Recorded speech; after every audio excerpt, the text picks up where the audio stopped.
Johnson, and this is Focus on Liberia. Hit it! From Cape Mount to Cape Palmas, mountain back to Atlantic Ocean, Obomi Hills to Pokonjre, to educate, elevate, and promote.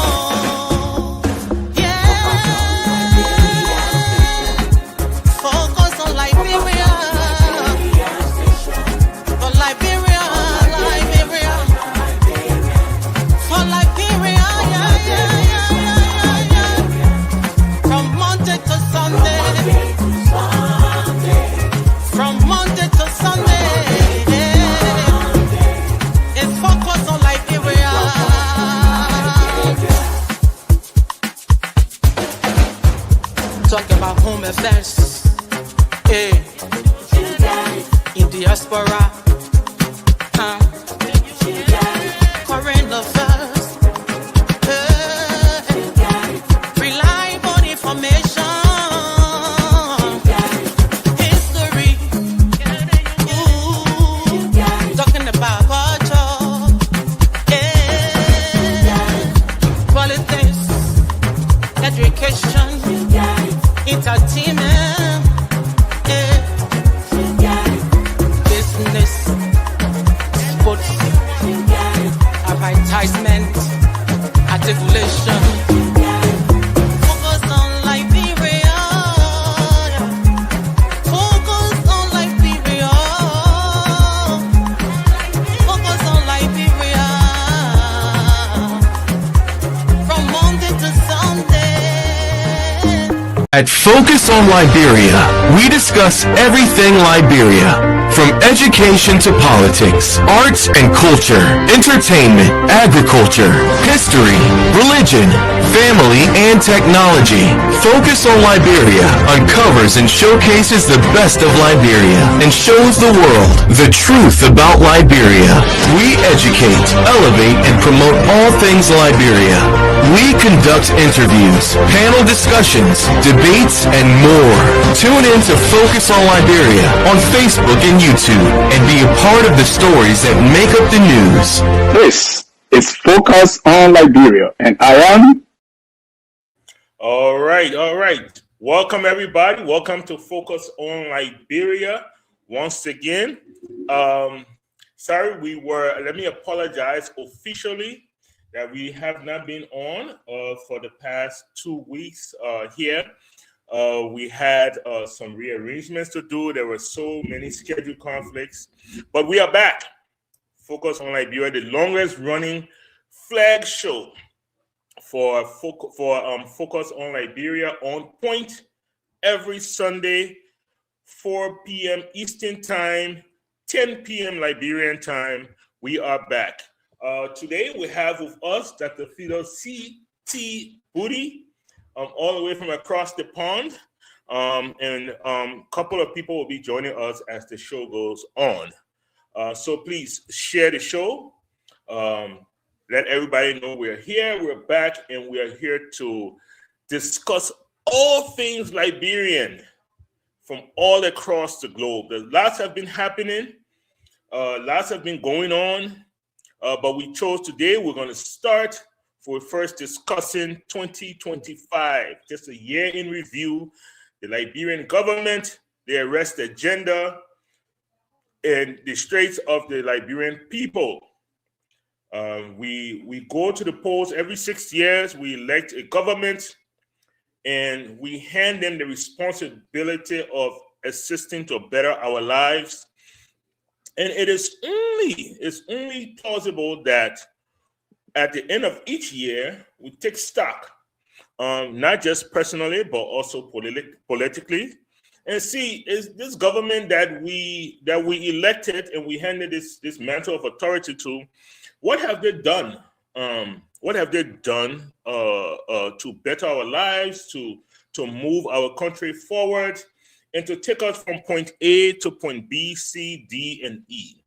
So first, let me give Dr. Booty an opportunity. Dr. Booty, Happy New Year to you and yours. How are you doing? Yeah, happy New Year to you, Michael. It's been a while. I'm good. We're grateful to God that we're here. Uh, Unfortunately, we're watching with grave concerns, the difficulties that some Liberians are facing in the U.S. at this moment in time with efforts to well implement, they say, their immigration laws, which for some of us we believe is a bit heavy-handed. But we're hoping that things will improve for our brothers and sisters out there. All we can say to them is be safe, keep your head down, and keep focused on whatever it is that you're working on. Hopefully, things will pick up soon. Absolutely, absolutely, and we will talk about that. That is one of our topics that we're going to be talking about. Once we're done discussing the year in review, I'm hoping here we can discuss two other very interesting topics, and one of them is just the Liberian diaspora as a whole, and not just focusing on the U.S. diaspora, but also diaspora all across the world, from Australia to Europe, to China, to the U.S., and even within Africa itself. Is it time to come back home? Are we more effective? Because for a long time we've been very effective in bolstering the Liberian economy by being far from afar. Is it time? Is that what needs to happen? Do we need to come home and actually put our hands into the soil of it? Or is it just, the monetary benefit? What outweighs what, So we will discuss that. And then our final topic for today will be Uganda, Kampala. I love that name, Kampala. And I love how they pronounce it too. There's this swag to it when they pronounce it. Yes. But today, this has been a very harsh weekend for Uganda. We're praying that the country remains peaceful and that they somehow find their way out of the political turmoil that they're enduring right now with the protests and the presidential election and Museveni with a 7th term. Jesus. Anyway, it's one of those things that escapes me psychologically, how a single person or a small group of people can somehow control a mass group. And we've seen this all through history. We saw this in Rwanda when the minorities, control that country for a long time. We see it. We've seen it in Liberia when the minorities control the entire country for a long time. Like, how does that happen? Like, are people just complicit? Anyway, we'll talk about it. We'll talk about that psychic. We'll talk about that psychic, but we've seen it repeat itself through human history over and over and over, where the mass group of people don't favor what is happening. They're not a part of what is happening, but somehow it happens. It happens that one individual will convince millions and millions and millions of people that I will rule over you and nothing you can do about it. So we'll talk about it. We'll talk about it. But let's kick off here, Dr. Booty. It's 2026. Wow. It's 2026. The guns in Liberia have been silent for over 20 years. Officially, we can say. For over 20 years, Liberia has been a democratic oasis in West Africa in the midst of coup d'etats and every other thing that's happening. I would not miss the inauguration of the former Guinean military junta leader, which we all predicted when he took power and said, I will not run. I would turn the country over to civilian rules. And so every single one of us predicted that, that is a complete lie, that when the time comes, you will run and somehow you will win and we'll move forward from there. But Liberia has been a beacon, an oasis of democracy. And dare I say, a very, very transparent democracy. Most transparent than any other place I've seen, even in the US. But it's 20 over 20 years. Talk to me, Dr. Booty. 20 years, man. 20 years of democracy. How do you feel as a Liberian? Well, I think I'm not sure if it's the best way to start the show since it's just you and I here, but I'll disagree with you when you say it's been a very transparent democracy. It hasn't. Please do. There are a lot of secrecy in our government. For example, for many years, I think it was only when Senator Dillon was first elected that we even understood or came to understand how much money our legislators were making. Right? A lot of our government officials, we don't know how much money they make. We don't know what their assets were before they enter government. We don't know how to compare that with what they come out with at the end. So it's not a transparent democracy because the people are still in darkness about a lot of things about the government, about decisions that have been made, about investigations that seem to get started and never completed, in terms of people being suspended suspended for investigations to take place in terms of alleged corruption, and we never get to the bottom of it. We know the LDEA when what's his name, A.B. Kroma was there and was suspended for a period of time. There was an investigation that the president got and the public never knew about. So yes, we can say, okay, when we go to the ballot box, we get numbers put out, right? And say, oh yes, these many people voted for this person, these many people voted for that person, and we accept that, right? But if you go back as far back to 2005, those who supported President Kennedy at the time felt that the election was rigged, right? They didn't think it was transparent, but, so, and 2011, President candidate Winston Tubman and vice candidate George Weah also thought that the election was rigged. We know that in 2017, I was in Liberia at the time, the late, and God bless his soul, Councillor Brumskin took a case to the Supreme Court because he felt that there were irregularities. Now, some of us who had observed the elections, because obviously I couldn't vote, at the time I was in Liberia for the second, just around the end of the first round, and we observed a lot of things that suggested that the complaint that he put forward required the Supreme Court to say, look, you know what, even if we're not going to rerun everything, but that area or those few areas of where we felt there were large irregularities, those should be reran. That didn't happen. So no, I'll disagree that our democracy is transparent.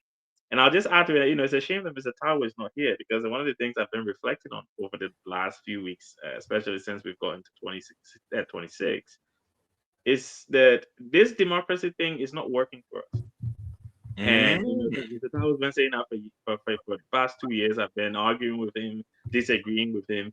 But I'm starting to get to a place where I'm thinking maybe there is something here to listen to, right? Because what we do is the democracy in Liberia is, Mr. Gaiman will call it a blah. He says that blah. Basically it's just a charade where the people go to the ballot box. They pretend to cast ballots that make a difference, but in the end, we get the same old nonsense or worse, right? So basically, democracy is not working for the people of Liberia because it's not changing the lives of the ordinary people. And obviously, I know you will lead us into the arrest agenda, and we'll talk about that.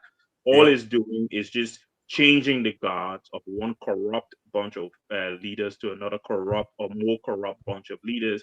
And the votes of the ordinary people don't make any difference at all. So maybe it is time that we look at this whole democracy thing and maybe find a different system for Liberia that will put the people at the center of governance. We don't have a lot of systems, right? I think all the systems I can count it on one hand. And all the other one are just hybrid of those systems. As a matter of fact, yeah. But anyway, so first, let me refine my statement, okay? When I was speaking, I wasn't speaking to government, the democratic process of government. I was speaking relative to elections, to our elections. And we have a lot. I'm a member of the ANC. So yeah, we got issues. You know what I mean? We have issues. But so far, when I look at the different electoral processes across the world, I believe Liberia is the most transparent. It's like it's not. Eventually, we're not gonna be able to continue this. We are a small group of people, so it's easier for every polling station to sit down and kind of vote by hand, on the scene there and publish it. Countries that are 100 million, you can, you're not doing that. With 5 million, and out of the 5 million, I think 3 million registered. Out of the 3 million, 1 point something actually vote. So I mean, 1 point something million, we can do it as But when you have hundreds of millions of people, of course, that is not possible. So I think that is a plus for us. I think it allows us to be able to do things this way. But for me, that's what I was going at, that process. If you can find people, to man the polls, which is what Dallas Dillon did and allow him to defeat CDC. If you can find people to man the polls and to be there when they count in your ballot, you have the best chance, at least accurately, or being as close to accurate as possible, or identifying fraud, election rigging. CDC couldn't do that. Mr. Padmore, you're undermining your own statement, because if you're saying that the only way we can have transparency is by having people there to actually look at it, then that's not really transparency, is it? No, listen now. I say there is not space for fraud or for irregularities. That's not what I'm saying. I'm not saying that we are princes of integrity.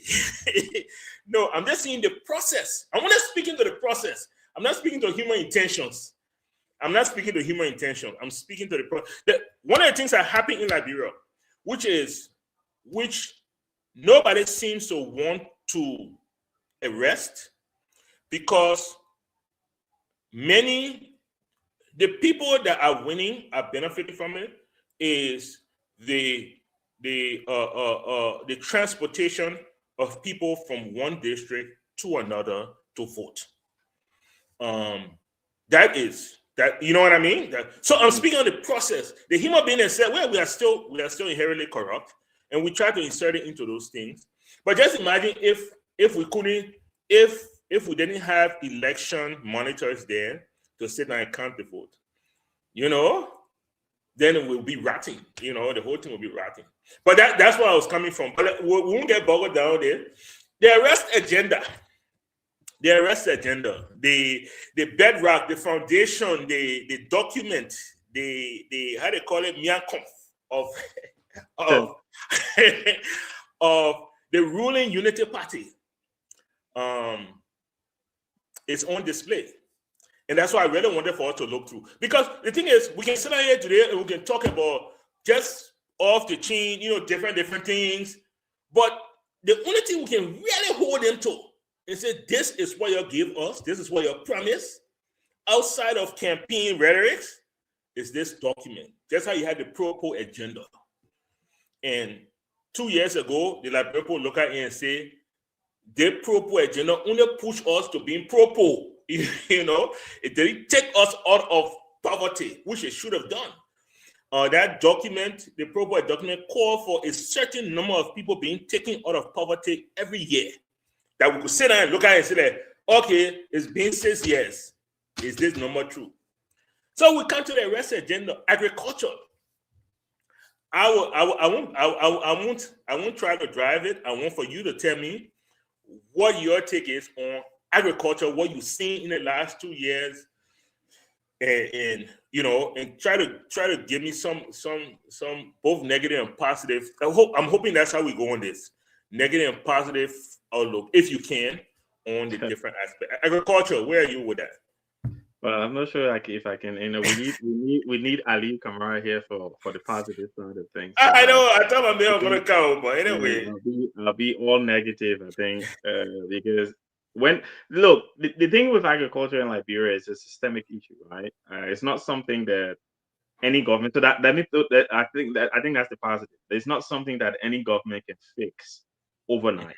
It requires a holistic, sustained effort, right? Because this is something that's been going on for decades, right? So I think since World War II, and the formation of the IMF, we what we've seen is that there was a lot of dumping into Africa. Cheap rice, cheap wheat, and things like those, which undermined local farmers and made it difficult for them to be able to compete.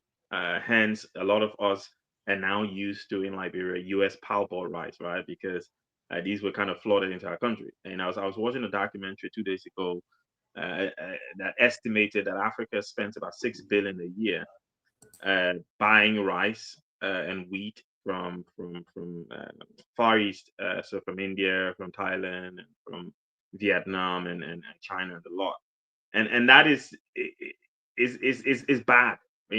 A few years ago, 2014, I was doing some research on Liberia at the time, and the FAO was reporting that at the time Liberia was spending about 200 million a year importing rice. Right? Wow. The problem we have is we need to make local production competitive, right? People who produce rice locally, I'm just dealing with rice because that's our staple, right? People who produce rice locally should be able to sell it at a value that can help them to, continue to produce, but also be able to compete with the parboiled rice and the other rice that are coming on the market. Now, Liberia can choose to be a protectionist state like other countries would do and make it more expensive to import rice. But we know that President Tolbert tried that, right? And unfortunately, he ended up dead. All right. So at the end of the day, I can't sit here and tell you that this government has done enough, but I can cut them some slack that, look, it's not a fixable thing in 2 years. You can't fix it in 2 years' time. I've not seen enough to suggest to me that they want to fix it. When you look at the agriculture policy of Liberia, CARI, for example, where we're supposed to be doing research, there's not enough funding going to CARI. So there's not a lot of agricultural research going on. We're not developing seeds that can be more resilient to the weather conditions in Liberia. We're not developing cooperatives across the country to produce things that we should be producing. We're still importing. The effort from the government is always to, let's lower the tariff on imported meat. Let's lower the tariff on imported rice. Instead of saying, okay, look, let's invest in chicken production. Let's invest in, I know the president has his fish farm, some little 2 or 3 pond he got on some land somewhere called a fish farm. Okay, how much fish is it producing on a monthly basis, right? How many boxes of fish is going onto the market? These are the kind of things that we want to see, to be able to know. But food production in Liberia, as far as I know from reports I've read, is not increasing at a significant level. So for me, the agriculture part of the arrest is failing miserably. Okay. All right. I tend to agree with you. And you might hear me repeat this a couple of times. I feel the approach to development by this government is political instead of developmental. I feel like they do things more for a campaign statement than actually to improve the life of the people. So they do something, they make a big show out of it. They take the old man from the comfort of his office or his home, carry him there to cut ribbon. They take picture, they take video, almost as if to say, we are preparing for 2029. And on 2029, we'll roll all these things or all the things that we did. Instead of coming from the point of, let us focus on improving the lives of the people. In 2029, the people will speak for themselves. They will actually sit back and be like, whoa, 2024, this is where I was. This is where I started from. Today is 2020. This is where I'm at. And because this is where I'm at, I can see where I'm going. So I want to be on this train or on this road. And I'm leaving the road right now, for anything else right now. And I don't think that is, that's the road they've taken. That's the purpose they've taken. I think it's more campaign driven. So you see these small projects, then quick impact projects and things like that. If you ask right now and say, what is the agricultural roadmap? Give it to me for the next 4 years. Lay it out so we can see it. This is what we're going to do. This is how we're going to do it. This is where we're going to do it. This is how much it's going to cost. This is how we intend on raising that money. This is where that money is going to come from. You have nothing. You just wait and you wake up in the morning and some couple of Unity Party government officials that are trying to hang on to their positions and their closeness to certain areas will start posting on Facebook. Oh, we post street light here. Now we're actually celebrating street lights. Can you imagine that? We are actually celebrating street lights. I mean, and I'm talking about just a tap, to say, hey, that's a good job. No, I mean like full on celebration, and people saying, yes, the people working, they put street light up. Can you imagine? But anyway, that's what that's how I feel when it comes to agriculture. Look, there's a psychic to it that you have to overcome, but there's also a financial aspect to it, and I don't see that. The people that I know personally that grow rice in Liberia, most of them prefer to sell the rice to Guinea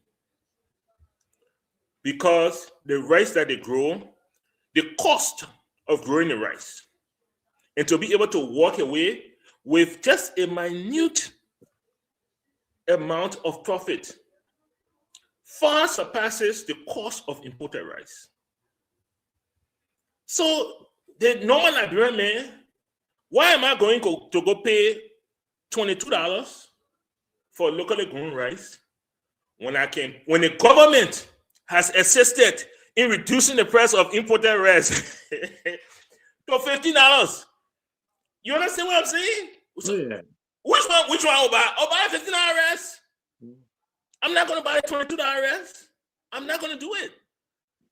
And that's where that comes in. What you said is if the government, the senator of Grand Judah, I remember he's so insignificant. Yes, Zopenon. Zopenon was celebrating the road network, the road condition to Zweju. Why? Because when the road was bad, the price of rice was extremely high. It didn't catch me. Maybe because I'm just far thinking, I don't know. But it didn't catch me until much later on. I had to sit down, I had to think about it. I'm like, okay, so why, if the road is bad, why is the price of rice in Zweju high? Until I made a connection, he was talking about imported rice. Oh, yeah.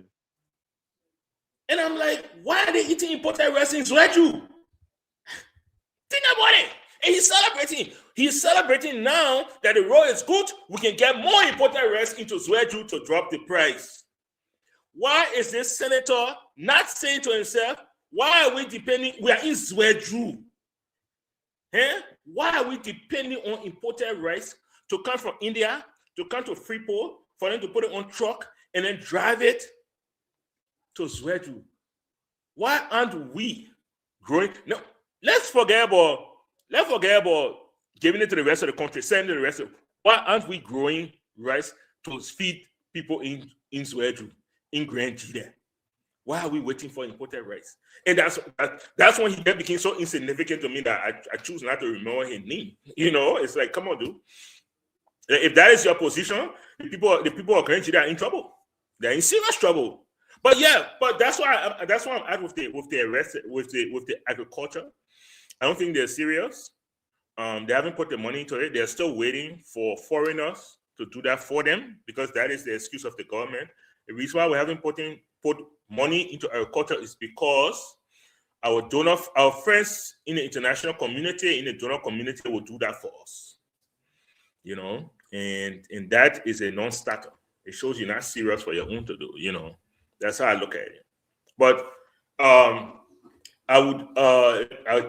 just want to quickly just see if there was any comment from our people here. Okay, and as it comes up, I will post it. But that's why I'm at with agriculture. I have an agricultural project in Liberia. okay, that I'm significantly investing into, but it it is challenging. It is very challenging, and integrating with the government with that process continues to be challenging. Let me put it that way. Before they go put my phone, I'm begging you. No, I think in the open thing, and I think I take all your points and I agree with all of them. And the little bit I want to add is, you know, bringing imported rice into Liberia employs a few people, right? Mhm. Growing rice in Zweju will employ way more people because you've got the guys who are going to drive the machine that's going to grid the land to get Mhm. it ready for the production. You got the people who are going to be working on the irrigation system. You got the guys who are going to work on the harvesting. The guys who are working in the cleaning process. The guys who are working in bagging. The guys who are working in shipping and distribution. And then you've got the managers. So there is more to developing an agricultural sector, right? Than just about cheap rice. Yeah. There's employment value. There Mhm. are a lot of activities around it that will employ a lot more people. And as well as feeding ourselves, we also create jobs for the young people as well. Yes. Yep. Yep. I absolutely agree with you. I absolutely agree with you. And I'm not even going to talk about the national pride of it. Tell the pride of the people and how that can motivate a people to even do more. You know, I'm not even going to speak about it. Let's just talk about just being able to feed. Feed yourself, employ yourselves, give people a sense of empowerment. Um, it's instead of just waiting, you know, for rest to dock at the port. Yeah. So yeah. Anyway, that's what we are. So let's move on. Let's move. Let's talk about since we're talking about the rest business. Let's talk about agriculture, farm to market road. Let's talk about the road. The road. Roads was a strong mantle that the president stood on and said, roads. 285 machine. We saw a video from the Ministry of Public Works that some machines were prepared to be put on the ship. Um, and yeah, so 285 machines. What's your take on the roads? Well, I think, look, I would leave that to you to comment on in more details because my knowledge of uh, the road situation in Liberia is not as robust, right? I've seen some reports of the roads in the southeast still being bad.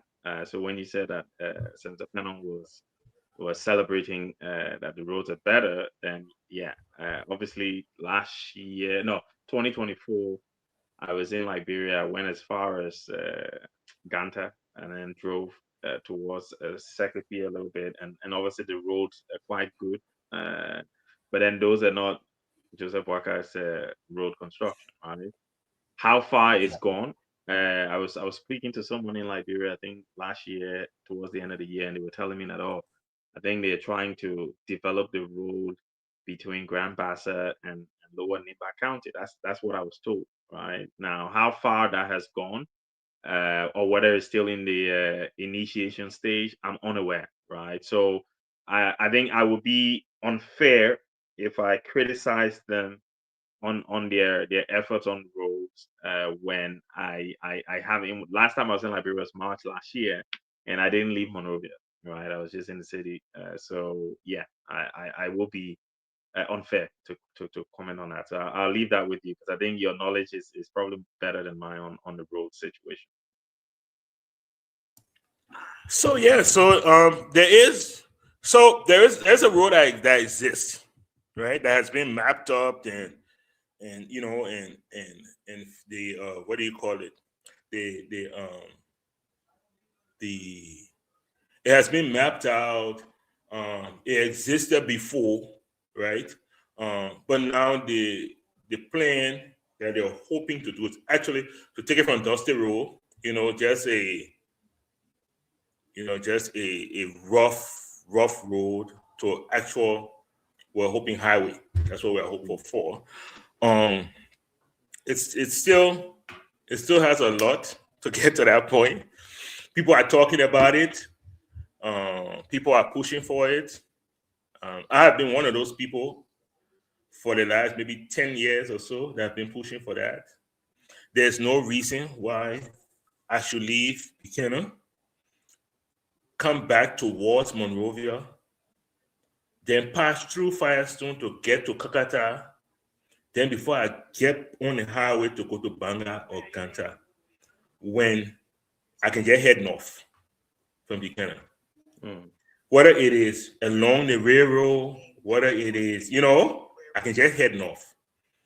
And at a certain point, before I hit Ganta, I should be able to break off, and hang a left and go to Banga, or hang a right and go to Swedru or River G. I mean, just imagine in the middle of the entire country, if there's a highway, how it changes the dynamic of everything. I was opening with dense move. Huh? That is opening with dense move because there will be more rice coming. But that's so I've been one of those people. I've been pushing for that. I think we should build that highway. I think the Liberian people should build that highway. I don't think we should depend on Asala Mita or anybody else to build that highway. I think we should build it. I think we should build it for ourselves. I think we should build it for our children. So I definitely agree with you. But when it comes to the rules, these are the questions I've asked, right? These are the questions I've asked. I've said to myself, they are bringing 285 machines. Have they started to employ the drivers? Have they started to even accept application? Have they started to train the heavy-duty mechanics? Have they even told us where they are going to park the 285 machines?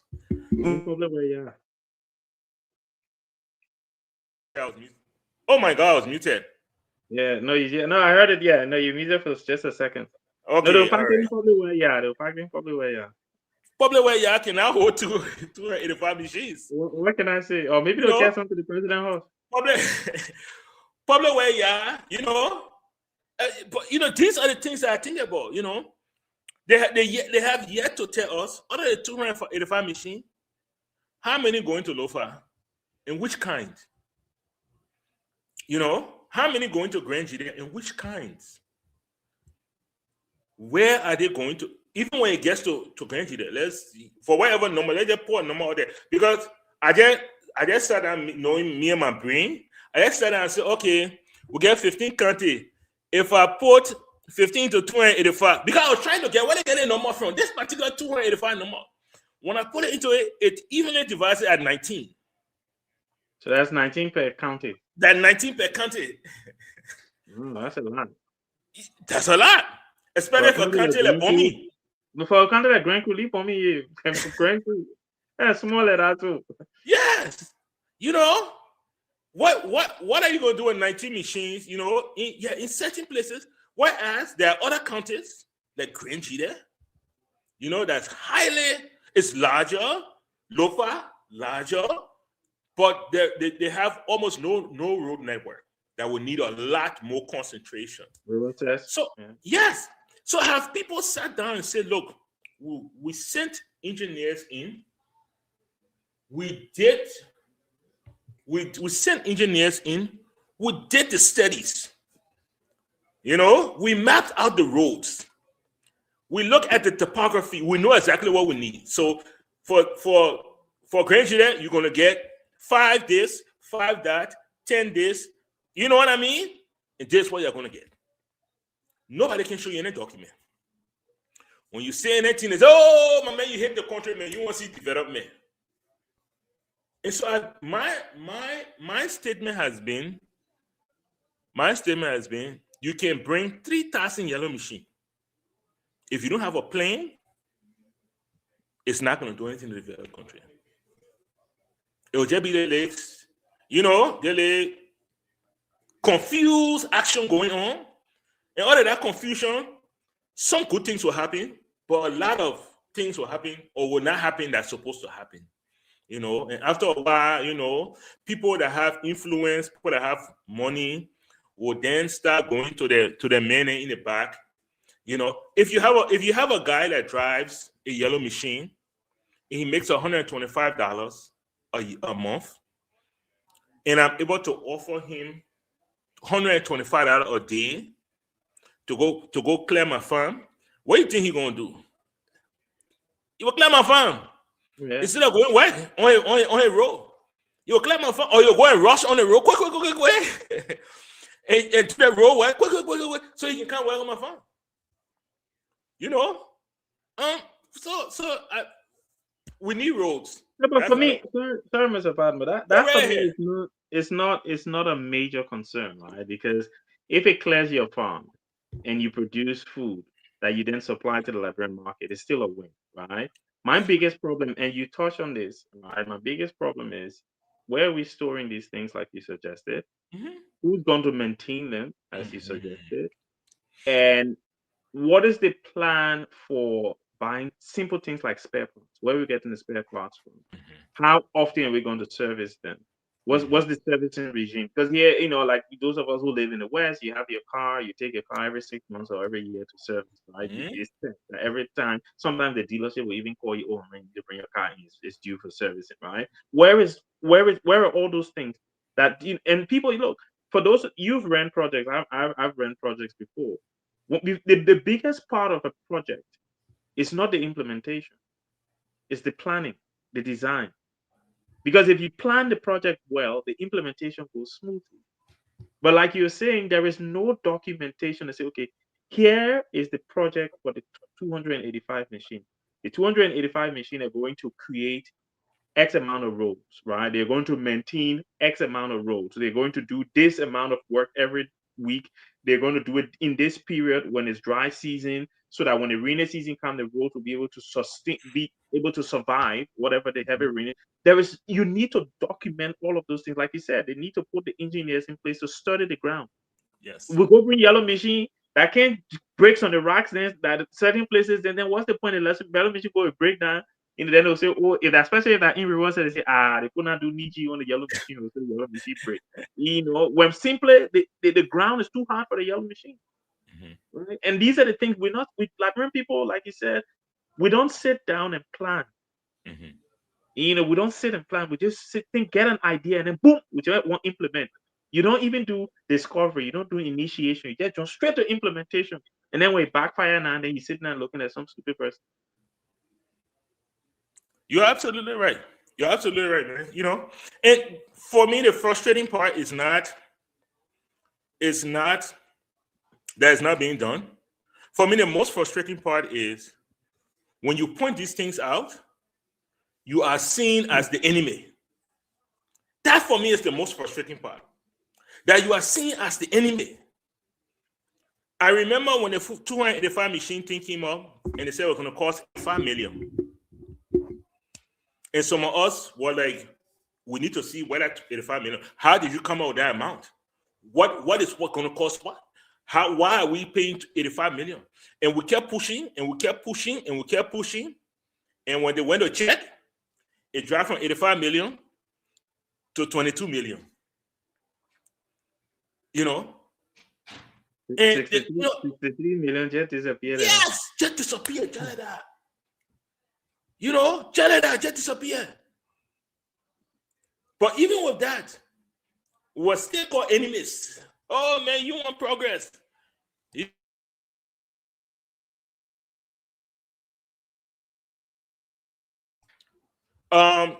So yeah. For me, that's where I'm at. That's the most frustrating part. And the people that say this, that people who you expect to have a better approach to things, you know. And they are the ones saying those things, you know, and it's like, come on, really?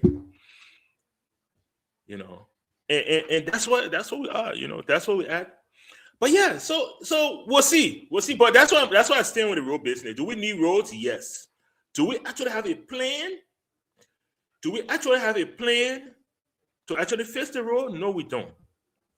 Remember I said in the beginning, Mm. the campaign, a lot of Unity Yeah. Party people. So the Yes. yellow machine looks like Yes. yeah. It's a campaign thing. It's not a developmental aspect. It's a campaign. It's campaign. We want to be able, in 2029, we want to be able to say we brought 285 machines to the country. We really, whether it fits the role, whether it changed the people's life or no. We got time for that one.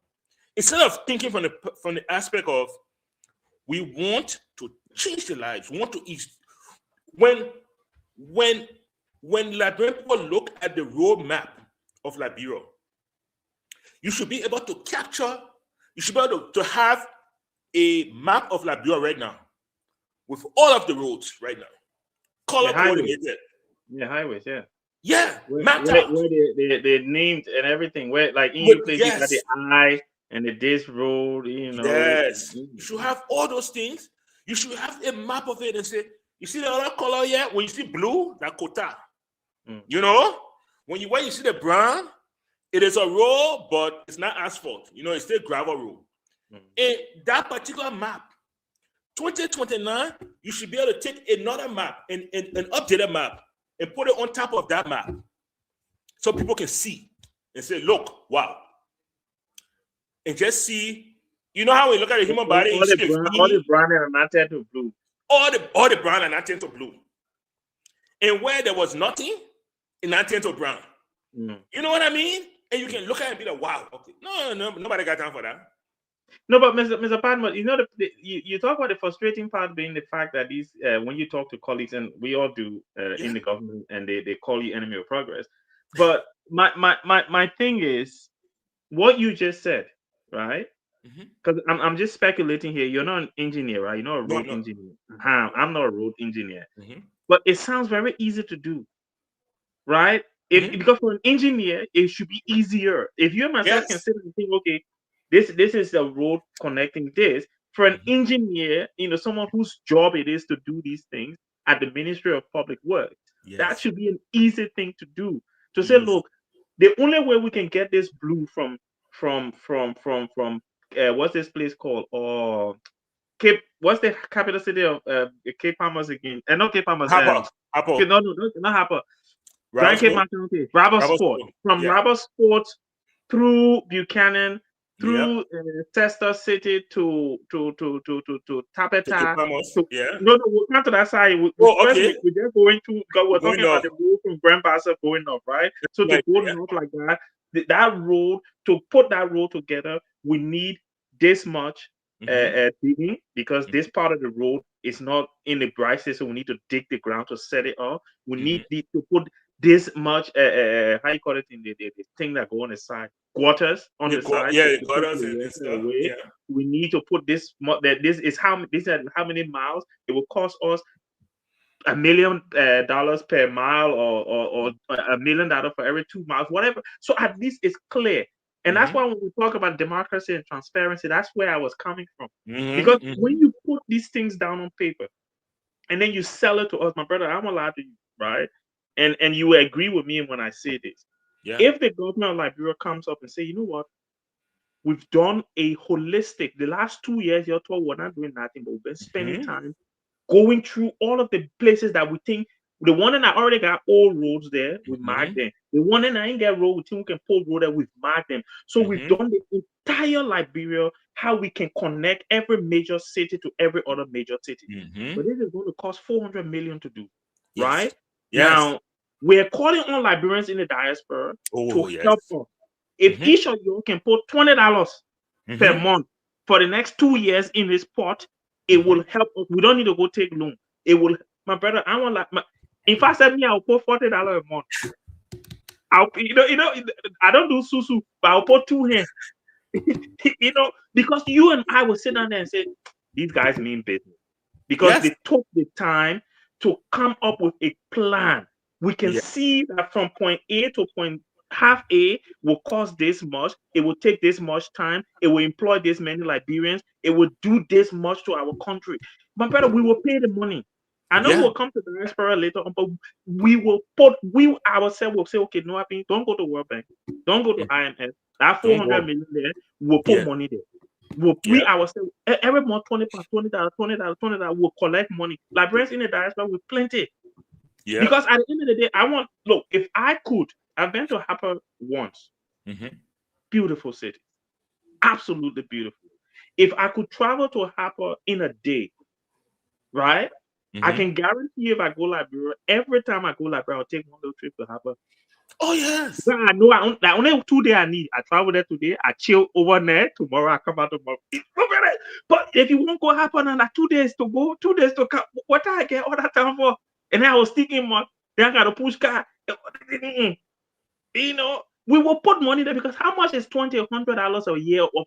How much? It's not a lot. We will happily contribute because that's what you call nation building. Yes. We can see where the money is going. Every time you complete a, how these white people can do some things sometimes. Yes. When they're doing those kind of things, they will put a website where they will do the temperature, that temperature. Yeah, thing? the temperature scale. As money coming in, going up. Then they'll put the other one next to it. As they spending the money going down, I tell you, okay, we've completed this part or we completed. My brother, we will be inspired. And then when you go to Liberia, you drive to you driving from Bikano, you hit Tapeta, you say, yeah, my brother told me 1 hour, 30 minutes. What? They tell them a minute, where? But no. And then they will go take loan. And then in the end, we'll never see the benefit of the loan. But we will have to pay for that loan. Even though the loan did not do what they said the loan was going to do. Okay. So yeah, you're saying the and we're only talking about the diaspora contribution, right? But just think about it. People like me, for me, I have a, the business side of my brain, all the way across the personal side of my brain. But I'm thinking about it. It's like along that road, what are you talking about? You see, I'm going to Harper. I just going to Harper and go stay in the middle of Harper. No, I want resort. You know what I mean? I want a nice place to stay. I want along the road going. I want to be able to stop. Take a rest. And visit historical sites. I want to be able to stop in Greenville. Exactly. Yes, and those kind of things. That other money that's just different money, right? They're not even the contribution money, or stuff like that. I would not put it. I wanted to say something, but I will not talk it. I still get a business side, but no, but the thing is, it gives money to other parts of the country as well. It does. So it distributes the wealth. It so does. Everything is not just in Monrovia anymore. Yeah. You can, like you stop in Greenville. Yeah, you stop in Greenville, you can go to some restaurant there, you can have a nice little pepper soup. Yes. Where they say, look, this is freshly caught fish from the sea, real fish, whatever. Yeah. So many things you can, you can do there, that you don't get to do in busty, hot, congested Monrovia. Sting the head. Yeah, that dirty, but that's the thing. That's the beauty of it. But that's what we are. That's what we are. Let's move it along here. Let's move it along. I didn't think we're gonna take this much time. Yeah. Let's move it along here. So we got the rules out of the way. Let's talk about the rule of law. Yeah, but I've been waiting for that one there because this is the most disgruntled government I've ever seen in recent years, my brother. This government is outlaw.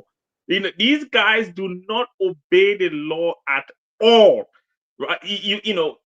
From the president getting rid of people in tenure positions to setting up committees that are dueling the roles of. So, for example, this asset recovery nonsense. When you got Ministry of Justice, you got GSC, you got LACC there.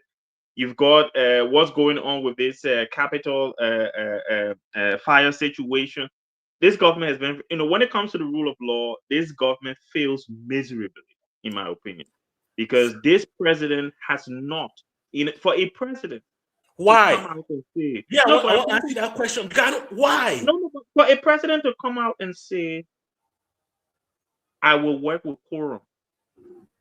Right? When the Constitution of the Republic is clear that the House of Representatives must elect a speaker, you won't get rid of that speaker, you need to go through the process.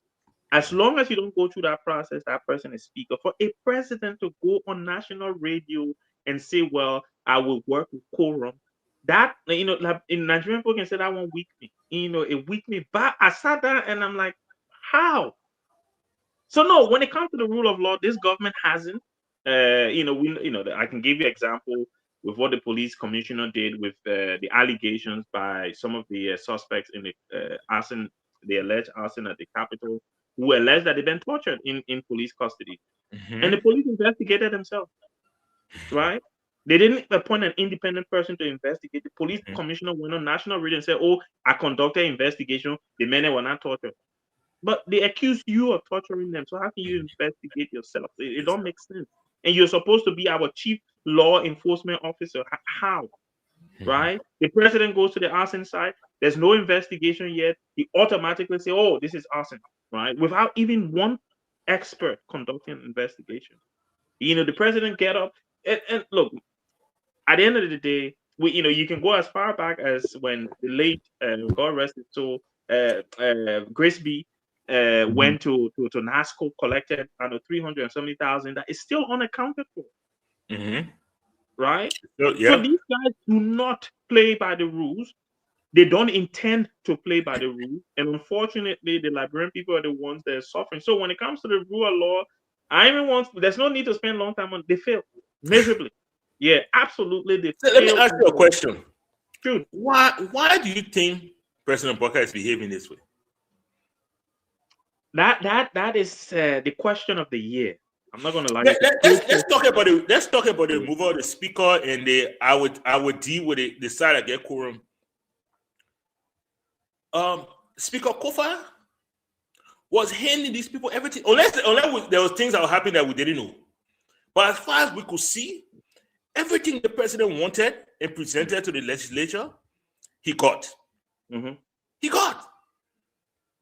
So why do that?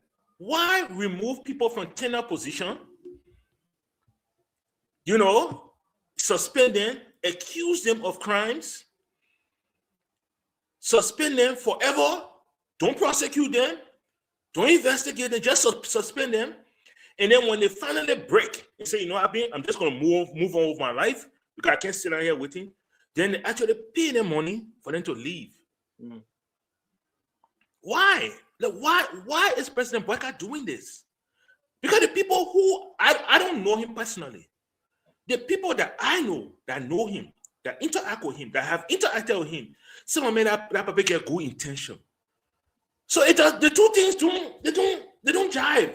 What? Tell me what you think? Why is he doing this? There are a couple of things. Those people might probably be lying to you, because we know how to lie as Liberians. They may be telling bold-faced lies that he's a good person. Let me just say this: 2017, I supported Bokar for president. Right, I wanted him to be president because you made a point earlier, which reminded me of that when you said, "Look, if these guys do what is right for the people themselves will see it come 2029, and they will compare the difference in their lives and know, let us allow this to continue." That's where I was. I felt that Ellen had done some good, and it was only good for a Bokar to pick it up as her running guy who was by her side to continue that trajectory and not give it to George. We had to damage everything. That was my plan, my understanding. When it came to 2023, I wasn't in favor of the Bokar presidency. I wanted Weah out because I thought he was not good ever for Liberia. Not because I hate the guy, but because he's not the person to kind of run the country the way we want it to be ran. But I felt that Bokar was very selfish to put himself forward, right? Because I didn't think that he had the stamina. Look, I criticize this president because he is the president. Yeah. The buck stops with him, right? Yeah. So I have to criticize him. But I believe what I believed in 2023, that the guys that he's brought around him are running circles around this woman, right? He doesn't have control over what is going on. The people around him are taking, similar to what they did with President Weah, they are taking, they're plundering, they're destroying, they're damaging the country, and he will take the blame for it, even though he is not the guy who is initiating or implementing these things. Because I don't think he has the stamina. I don't think he is that person that is corrupt and doing the things that all of the people around him are doing. I think people are just using his presidency, and that's why they're pushing him to run again in 2029, knowing fully well that they probably who knows how many hours a day he can sleep. He probably sleeping like 20 out of 24 hours a day, and the rest of the time, when he wake up, oh, your son out of one, okay, no problem, son, yeah, okay, Mr. President, go back to bed, go back to bed. I believe the people around him are running the country, right? And they're running it into the ground for two reasons. One, they're corrupt, and two, none of their name was poor. Joseph Boakai name was poor, so they don't really care. Eventually. So I will end that with this. And this is a quote from Joseph Boakai, right? Joseph Boakai was asked a question by a reporter concerning the construction in Foya. And he said, they didn't tell me about it in the beginning because they knew if they had told me, I was going to oppose it. In a nutshell. That tells you exactly what I just said. I'm not running things, people. I just hear the one they bring to me that, yeah, no, the one they bring to me, you're running on your own. That was very revealing to me and very disappointing. Very disappointing, that even if somebody, it's going to happen. It's going to happen. My youngest child, his name is Michael Padmo. He's an adult now. We never put him. Okay. We never put him. Yeah, I don't want for my son to feel like, I didn't want for him to feel like, he joined to anything. As a matter of fact, I actually want for him to supersede anything I have accomplished. So intentionally, we never put him to his knee until he became a senior, until he became an adult. Yeah. Until he became, and was standing up. We went to this occasion and was standing up, and the attendant came from in the back, and he said, Michael Padmo. And before I could answer, my son said, yeah. I said, oh. I said, what kind of man? I stayed here. You answer it to my knee. But that way, they don't know me. But some people will do things, But how do you react? What kind of standard do you set? If somebody did that behind your back, knowing you wouldn't approve, intentionally knowing, and you knew, the reason why that person didn't tell me was because if they had told me, they knew I was going to oppose it, but so they did it behind me, and then when they finally brought it in front of me, I agree with it. All you've done, you've enabled them. You've told everybody. Your dad don't tell me about it in the beginning. They just do it when you reach a certain point, they'll bring it. Instead of actually punishing that person and letting everybody set that precedent that you will not spoil my legacy, you will not bring the country down. If I have to fire you, if I have to punish you, I will punish you. And let everybody else see it. But anyway. No, but let me just say something quickly. I don't believe, and the reason I said that President Boakai is selfish, I don't believe that his intentions for becoming president were to better the lot of the Liberian people. I believe his intentions of becoming president, his intention, not even the intention, was just to say, oh, I can be president too.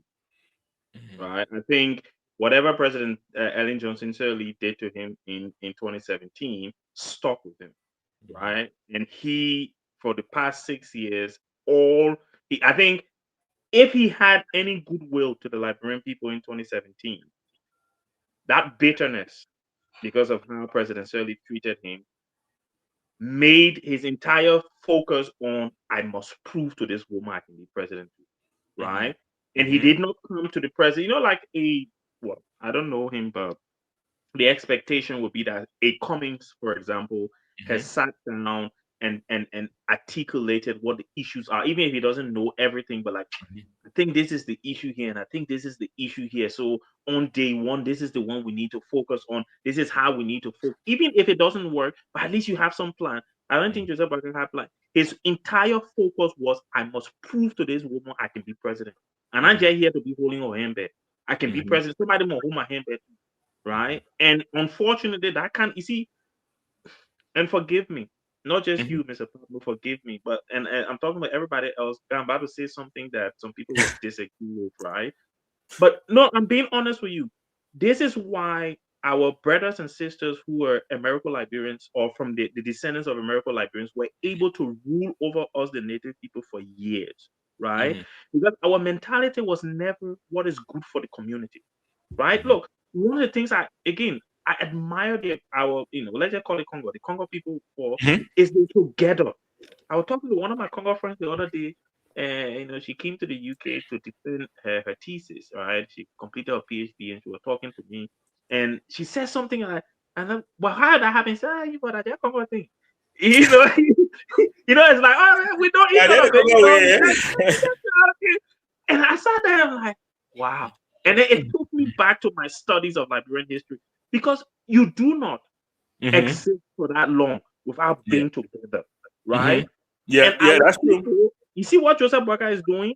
He's proving to us, well, some of us, that this is we were complicit in the thing as well, because our mindset is not about how do we better the community. It's about me. I gotta prove to the person that I'm better. My brother.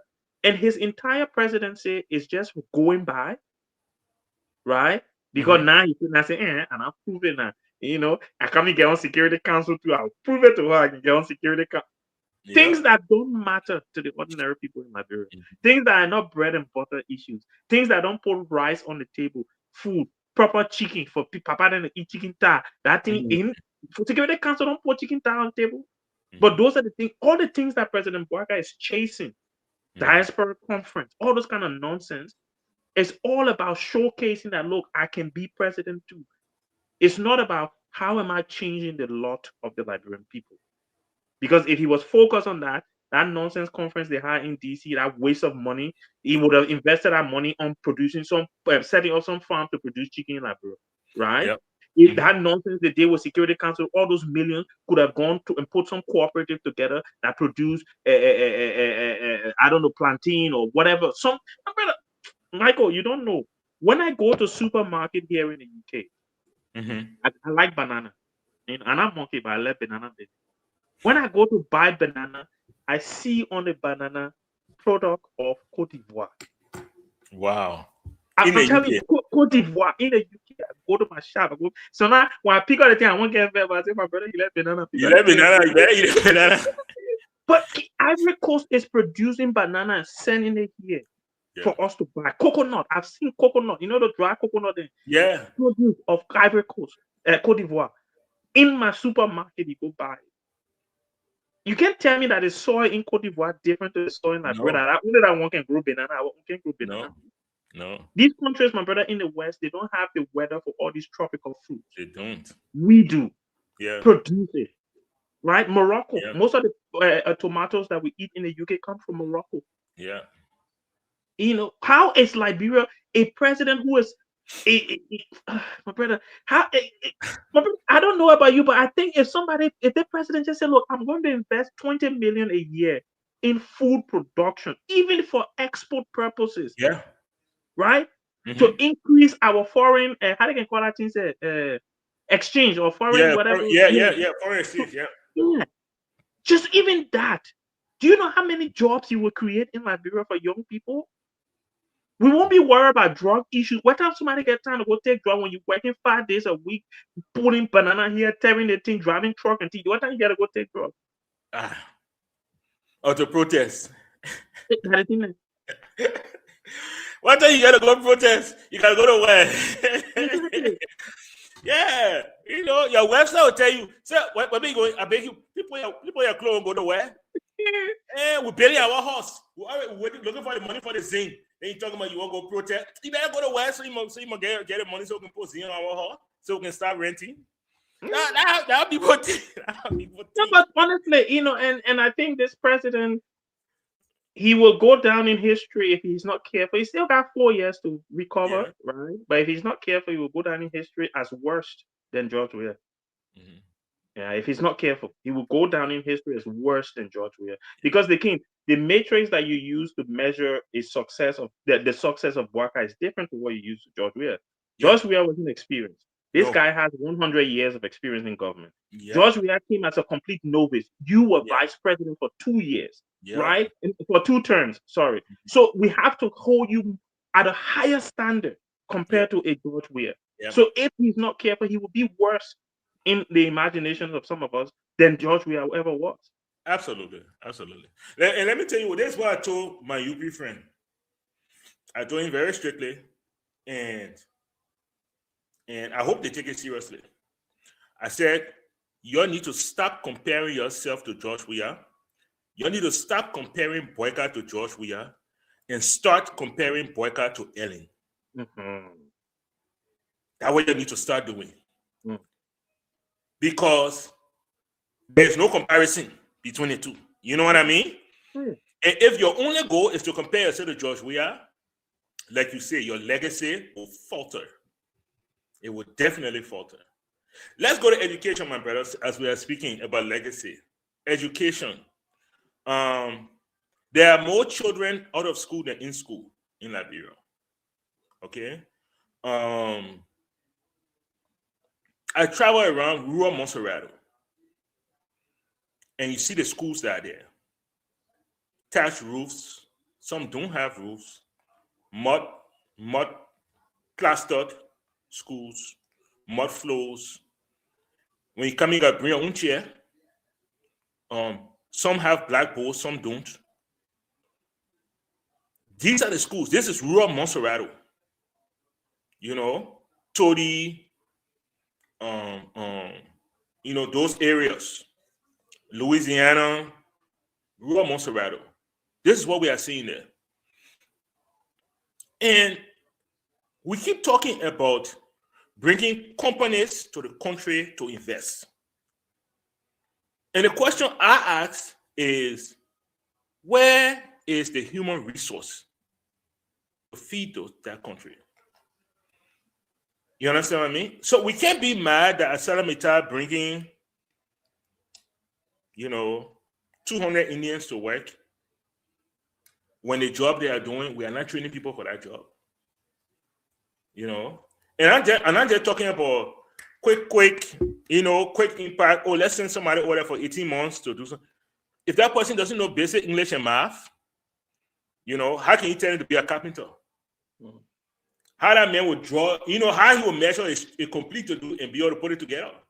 But then the carpenter, I guess when I think they can use that to make sure the thing balance, I don't know what yeah. Oh my God, Jet John on my head. But I know exactly what you're talking about. My brother, I was talking about it just the other day. Yeah, and I was telling him, he's an architect, and we're working on a project. And I was telling him, I said, my man in Liberia, when they put laying black, they can stay to the string and nail it. Oh, yeah. And run the twine wire across, and then they can lay it black. He's like, wow. I said, yeah. I said, that's how they do it. He said, a beam, they can use the beam, the light beam. He said, but a beam, it's not only cheaper, but it's even, it makes more sense because it does more than the twine can do. I said, I'm telling you what the people are doing in the country. And I'm telling you what is cheaper and what not cheaper. But, I mean, you can compare it to agriculture and the investment, but when it comes to education, you and I, we know the value. Joseph Boyka knows the value. Joseph Boyka went to CWA. Joseph Boyka could have gone to any other school. Joseph Boyka went to CWA. So he knows. Once more. So what's the issue with the papi? Again, I think your point that you made is relevant. I think, and it might be relevant for all of these things, right? Because it's all about campaign and politics, right? Because I think I would not. Again, I'm not saying that. I don't know her name. I think her name is Jaso Jala, right? Or whatever. I don't think. Yeah, sorry. Very impressive person. Oh no, I don't think she's. I think she is. For any other country, right? She will make a good education minister for any other country. For Liberia, I don't think she's the best person. And the reason I say that is there are issues within our education system in Liberia that requires a level of understanding that only somebody who is or has been on the ground and then through the system itself, right? I would have gone for, if I was vetting someone to become education minister, I would have gone for someone who might be in the ministry in Monrovia, but who started maybe in Zozo, or who started as a teacher somewhere in Zwedru, and worked their way, through the district level, through the county level, until they came to ministry level, right? That person has a better understanding of the flaws within our system than someone that you parachute from America with all the degrees and the international expertise, right? Because she's a technocrat, right? She's an academic, not a technocrat, she's an academic, right? She's an academic. This woman's an academic, right? She was at a university, she was a vice president for something, but she's an academic. Yeah. Right. Yeah. What you need in Liberia is someone who is an administrator that understands the system. And you see, that's why I think democracy sometimes is not, again, and I'm just thinking out loud because I've been reflecting on this. It's probably not the best for Liberia, because at the end of the day, when it comes to government positions, when it comes to high level government positions, hiring from within makes more sense than bringing political appointees just to appease people who campaign for you to become president. Because I believe someone who has gone through the system for the last 10 years, for example, from low down as a teacher to becoming a principal, they will understand what the real crux of the issues are. And they will have a better way of dealing with it that is more holistic, right, than what she is able to do. This is no fault of hers. It's no fault of hers. She's an academic. We've just seen the titles next to her name. Apparently, she's Darius Dillon in-law, and he advocated for her. Boom, she get a job. Right, that's it. And, not because she knows the system, not because she understands the issues and know how to deal with them. She just came with the credentials, and she knows somebody that can push her button. They push the button for her. Boom, and that's why. All we do similarly with the lady who's the head of the University of Liberia. Again, on paper, yes, my friend, extremely qualified, right? Yeah, extremely qualified. But my brother, I spent one semester in the University of Liberia in 2001 before I left Liberia. It was a very corrupt institute back then. I don't even want to know what it is now, because everything in Liberia has gotten worse, right? So I can guarantee you it's probably 10 times worse, because I remember when I was in the University of Liberia in 2001, I went to classes, I did my exams, and at the end of the day, the tutors will tell you, if you want this is what it's going to cost. This is what it's going to Even cost. after you sat in class, you did the work, you did the exam, you trust that your work will produce the right outcome. Nobody cares, right? Basically, and thank God some of us didn't stay there long, because else the way we're speaking now, we're not speaking it out. Because the English is all going to be speaking, we're going to be different.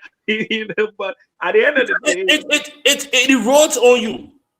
It builds on you. It actually does. And living in Liberia, I can definitely, I can understand and I can agree with just about everything you said. Living in Liberia, it eats at you. And for us who go there now, we spend 2 weeks, 3 weeks, 1 month. We can fight it for that 1 month. We can. But can you imagine if you had to do that every single day for 1 year after another year after? If I go to the bank, I'm standing in line. I get somewhere to be, but I'm standing in line. And people walking, they look at me the way I'm dressed. And they're walking up to me and say, "Oh, people, oh, chief, come on this side, I can help you." And I said, "No, it's okay. Yeah, I there for 1 month. Yeah, I can do that." But can you imagine if I'm actually there constantly, every single, it eats at you. When the selling point, you'll be like, what I mean? Screw this, man. Because while you are standing in line, you see other people getting their work done. They're getting their business completed and they're leaving. And you just standing there, you're trying to make a point. It eats at you. It eats at you. So, sometimes when I see people, I try to understand where they're coming from, but at the same time, there's a part of me that just keeps pushing. Like, if we face it, we'll face it for everybody, not just for the few people that look like me or that can afford to give something. You know? Yeah, I know people who cannot afford to give something. So if I send a small thing by Western Union, they go to the bank and they don't want to be there for the next 3 hours, that late 300 I send in, they got to take it out from that 300 and get to somebody so they can get it 270 and go on with their business, you know, instead of standing out there, which it shouldn't be like that. And I totally agree. This is the only place I would disagree with here. There is a gap. There's a gap in the people in Liberia who've been through the system, who grew up through the system, who understood it, who understand the system, and are able to relate to the outside world. There is a gap. And when you elevate these people to that position, they are unable to take that experience and present it to the outside community in a way that benefits the institution. And I think that is the attraction that leaders have on bringing people like the Dr. Jasso, you know, and say, look, we need money, we need partnership, we need networking. You not live in the people's system, so you come. So I think either way works. I think where they fail is if you bring that lady to sit over it, you have to surround her with those people that you talked about, those people who grew up in the system. You know, if you have a deputy minister of education for technical affairs that grew up in the system, that understand the system, that can sit down and lay out, you know, and say, oh man, this is what we want for you to do. This is how we want for you to do it. This is how it should be done. I think that works. If you go the other route and you elevate a local who's been through the system to the stature of minister, which is the highest position, you must find people from outside to advise him, to be that gap, to fill in that gap. That's what I've seen. That's my observation. So you can do it either way, but you need to, if you're going to do it where you bring somebody from the diaspora or somebody from outside, you must surround them with people that can be honest with them and give them the information and help direct them. If you're going to do it where you will elevate the local talent, you must connect them. You must create advisors, some sort of advisorship, something that person can then, you know, whether it's direct, whether it's influence, whether it's advice, whether it's even advocate on their behalf. What you said before we go on to this, we're gonna put the last two together, which is sanitary tourism, because that nothing is that I want to. Nothing. I was going to suggest which one way is it, but yeah, where I disagree with you is that the Minister of Education shouldn't be fundraising for education in Liberia. That's not their job. Their job is not to go out there to the international community and fundraise. The government of Liberia should be funding the Ministry of Education, right? So the minister's job is to create policies for the Liberian education system. So he or she must understand the Liberian education system and what the difficulties are, what the faults are, where we need improvements. That's the point I'm trying to make. Yeah. Their job is not to go and fundraise, right? If we want to go beg international partners for money, let the Minister of Finance and the Minister of Foreign Affairs go and beg for money, right? But the Minister of Education's job, like the Minister of Agriculture's job, is to design projects and implement those projects to better our education or agriculture system. That's why I'm saying, look, again, and you can bring a guy through the system. One of the things that President Sirleaf did really well is that a lot of those guys that were coming through the system, she sent them abroad to go get master's degree here, go get master's degree there. So you can do that, right? Yeah. You can bring a guy, say, okay, look, we're going to put someone here as acting minister, right, for the first year. This is the guy that we believe can do the job, right? So we'll send him abroad to America for 1 year to go do a master's in education systems management if they have a degree like that. So he learned the so-called international whatever, and then come back to Liberia. But if he understands, look, because there are certain things about the system, right? A guy who has been a teacher in Zozo or in Zwedru or something like that knows how people can corrupt the system because he was there at that low level.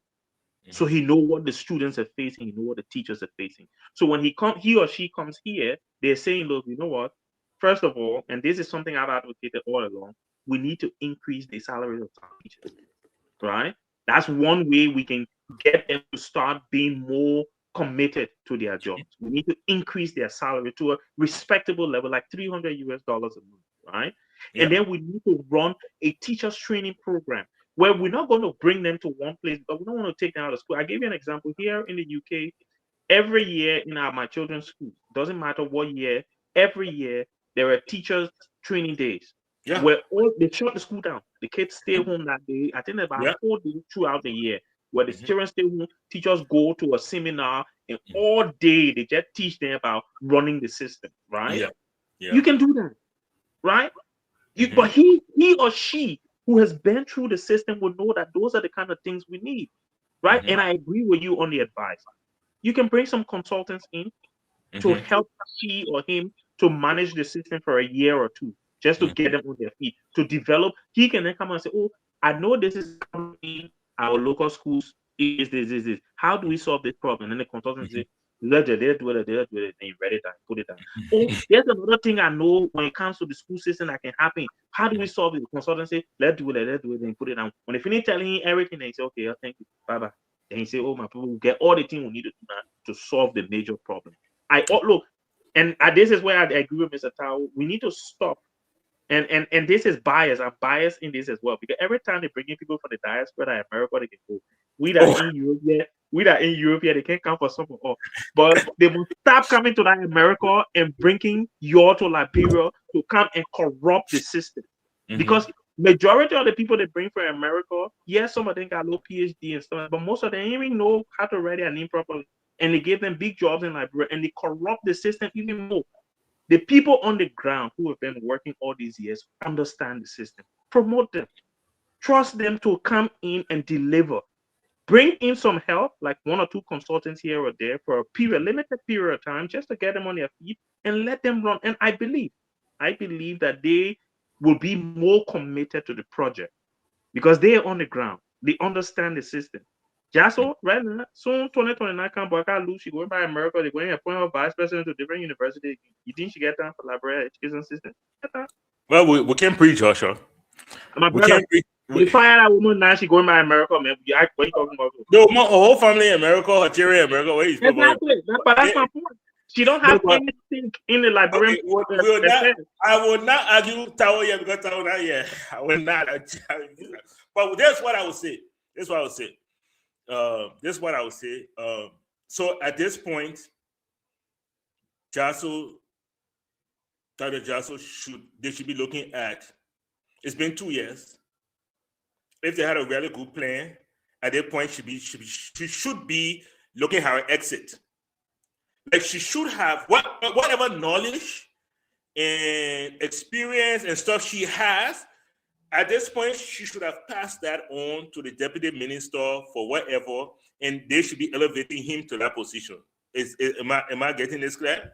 No, I disagree. I think it would take more. Are you saying she doesn't have it, or what? No, I don't think she should. Look, my point here is she's not doing a good job. And the reason she's not doing a good job is not because she's a bad person or because she's unqualified. It's just because she doesn't understand the system, right? It's not her fault. She doesn't understand the system. Someone who understands the system, it would take them more than 6 years to but she could have done a lot of good by now, right? If she understood the system.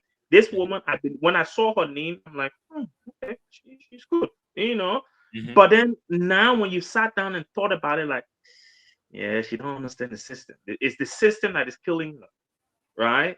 Or killing her. Why the people that are around her not helping her? My brother, I wrote my first ever academic publication was on how to build health system, and one of the arguments I made, I read it somewhere, and then I made that argument as well. In Liberia, there is this disdain for diaspora Liberians who come back and take jobs. The people on the ground like it. So they will undermine the hell out of you, right? So she might be there, people there who understand how these things work, how to help her, but they won't do it because they want her to feel and like, yeah, you can't tell our job. And that is a major issue in Liberia. Hence, some of us say, you know what I mean?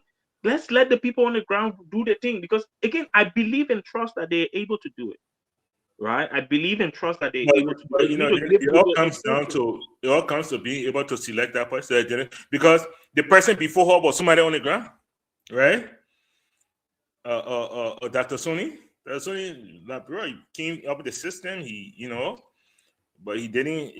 Look, anyway, we could go into a whole thesis of this. That was a Joseph like George Weah kind of situation. But yeah, anyway. So, yeah, so just the labor of local is no, I'm not saying that. Yeah, that's what I'm saying. I don't think Sony started at the bottom.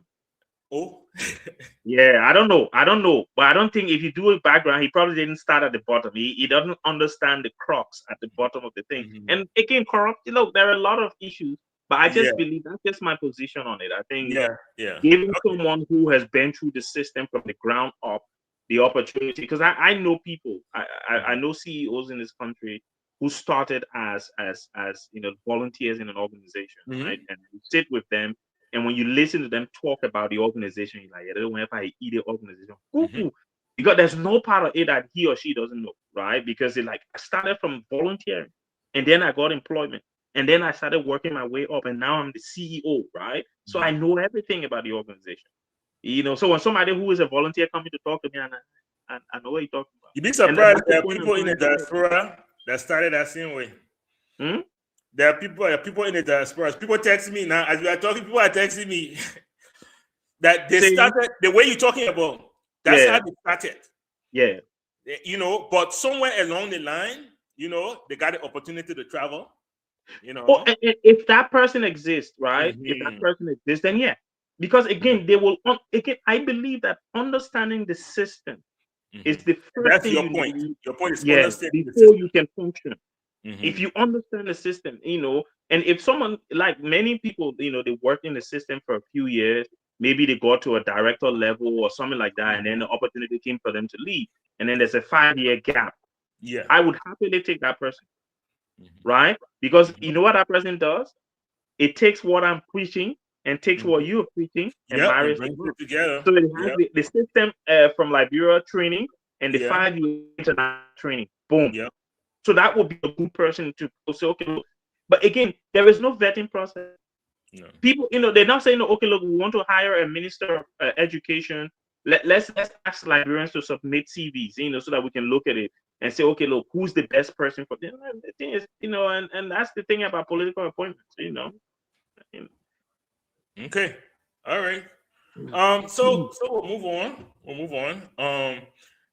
I gotta give you at least 30 seconds with sanitation and tourism. Yeah. No, I'm not talking about sanitation. I'm gonna go straight to tourism. Yeah, I wouldn't, because you must say just tell Marvelous thing. So what's the point? Okay, I woke up and I grabbed my phone, and the first thing I did was open it. They showed me water side, and they showed me poo-poo water.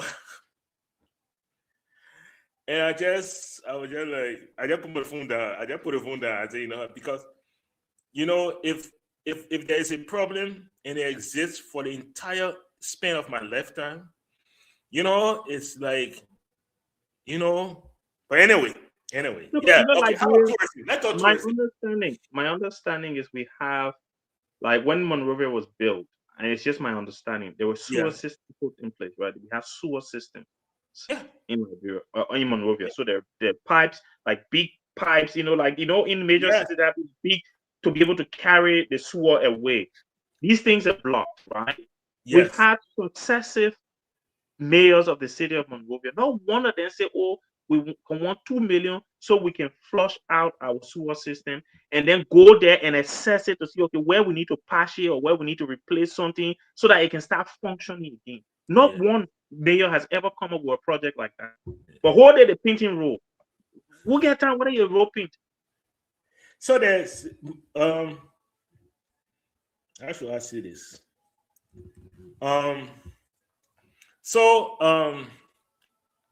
I know somebody who has a house behind the mansion, what they call Redemption Road. I don't know if you know that road. Mm-hmm. There's a road that connects the mansion to the barracks. Yeah. It runs along the beach. Yeah, I've seen that. The story is told that that was the road that Samuel Kanyando and other people used to fight their way to the mansion. That's the story behind it. But it's called Redemption Road. You know, I know somebody who has a house on that road, right? Very close to the mansion. And since 1980, they haven't lived in that house. You know, they were not in that house the morning of April 12th. And that's probably what saved their life. But since then, it's just been such a high, you know, imagine your house next to the mansion, you know? Yeah. So over time, they were able to, I believe it was the head of the executive mansion guard battalion that lived there. They were able to rent it to him, you know. And of course, he never paid them rent. Nothing they could do about it. But at least somebody taking care of the property. You know what I mean? Not going to ruin. And then since the war, you know, they haven't really, you know, done anything. But I was having a conversation, you know, with the owner of the property. And I said, why you weren't there in 1980? You know what happened? He said, oh no, we moved a couple of years before. I said, why? They said, well, when they built the sewer system in Monrovia, I said, wait. Let me help this name. You mean they actually built a sewer? He said, yes. He said they actually they dug the ground, they put in these huge culverts. Mm-hmm. And they laid it out in a way that gravity flowed and brought it out. He said the only thing was it emptied behind the mansion, closer to the barracks. He said, and during the dry season, there will be a stench. Mm-hmm. Yeah, and so they're trying to figure out what do we do here? We're not spend all the money here to build it for the empty into the ocean, you know. But during the dry season, so they were trying to figure out what to do there, you know. But it does have a system. A system that has not been maintained probably since 1980. Mm-hmm. You know, and so there's dirt. People sweep their yard, and the whole red there, they just dump it inside. You know, it hasn't been flushed, like you say. There are places probably where the covers have cracked and gone in, on blocking areas. But so there is a system for those people who know, because they did a physical system in 1847. But let me just tell you right now, today, you know, there is a system. I saw a post of streetlights in Ganta. And thankfully, somebody said, there's the first time they're saying streetlight in Ganta since 1977. I was thankful that they didn't say 1847, you know, because when they laid out Ganta, when they were developing the road network for Saniquele, for the OAU, you know, there was streetlights. There was streetlights in Ganta. So, but anyway, you know, so there is a system. But you know, our honorable Liberian Water and Sewer Cooperative Managing Director, Mr. Moali, has never thought about that. You know, he's never talked about it. You know how that works and stuff.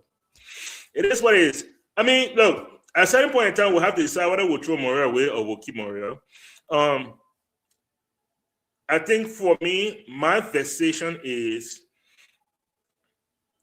okay, why aren't we building sewer systems in other places as well? You know what I mean, though? Places that are developing. Why are we not building sewer systems? You know, we built it. Our parents built it a long time ago. They had far less money. They had far less engineering, you know, access. They had far less exposure. But Papa didn't want the person together, you know. And said, "No, our city we're going to be proud. It will build sewer system." Now we are developing cities, and we don't even we're not even thinking about it. You know, we prefer to still base certain thing behind the horse. You know, instead of saying, oh no, we're gonna develop Mount Barclay, but before we develop Mount Barclay, you know, we're gonna map out where we'll have the entertainment centers, where we'll have the churches, where we'll have the school, where we'll have the playground, where will be totally residential, where will be totally commercial, where the road network will go, where, you know, how we would list the houses. You know, when I don't know if you remember when they wanted to evict the people from Hotel Africa, there are like 10,000 people on the Hotel Africa property, and the government wanted to evict them so that somebody can kind of develop Hotel Africa. And the people were pleading with the government and said, please, we get nowhere to go, help us. And the government was saying, yo, and that's what kind in the first place. And I was trying to say, you know, start seeing a problem, start seeing opportunity. You got a group of people that need to go somewhere. Government get land all over. Sit down, engage these people, find out how can you pay for it? We're not going to get you free land. Government not get free land to pay you. But if we do get you a land, you know, how can we help you develop it so you can put some kind of little horse on a decent horse? You know, how can you pay for that over time? How can we lay out in a way where the streets are, you know, aligned, where we can actually put an address, no matter the houses, name the streets, put address.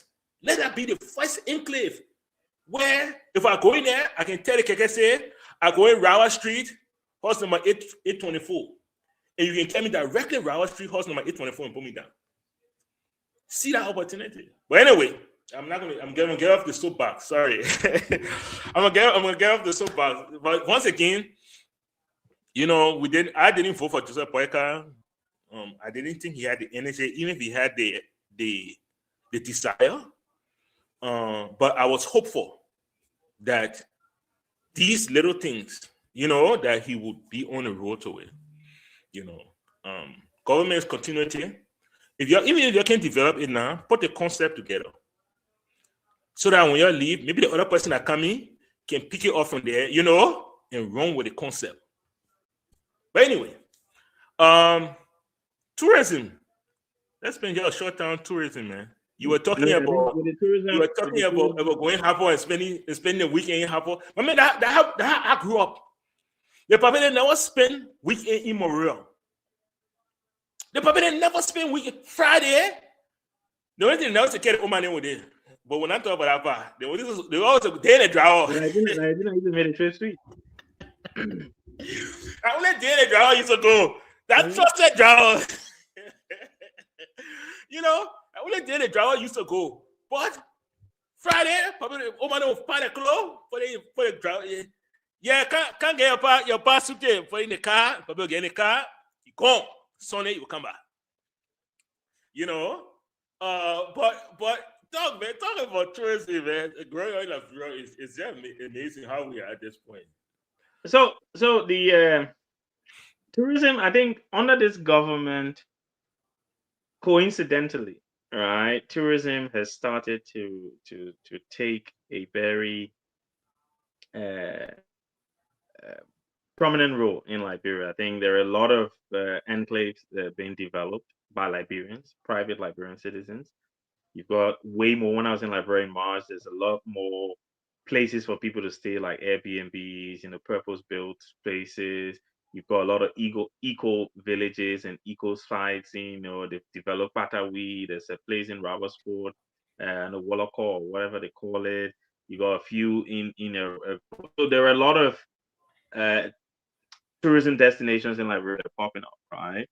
Mm-hmm. And I think the reason of all of the things I'll give the government a slight pass on this is I think they've recognized that they've recognized the potential, I hope anyway that they've recognized the potential of tourism in Liberia.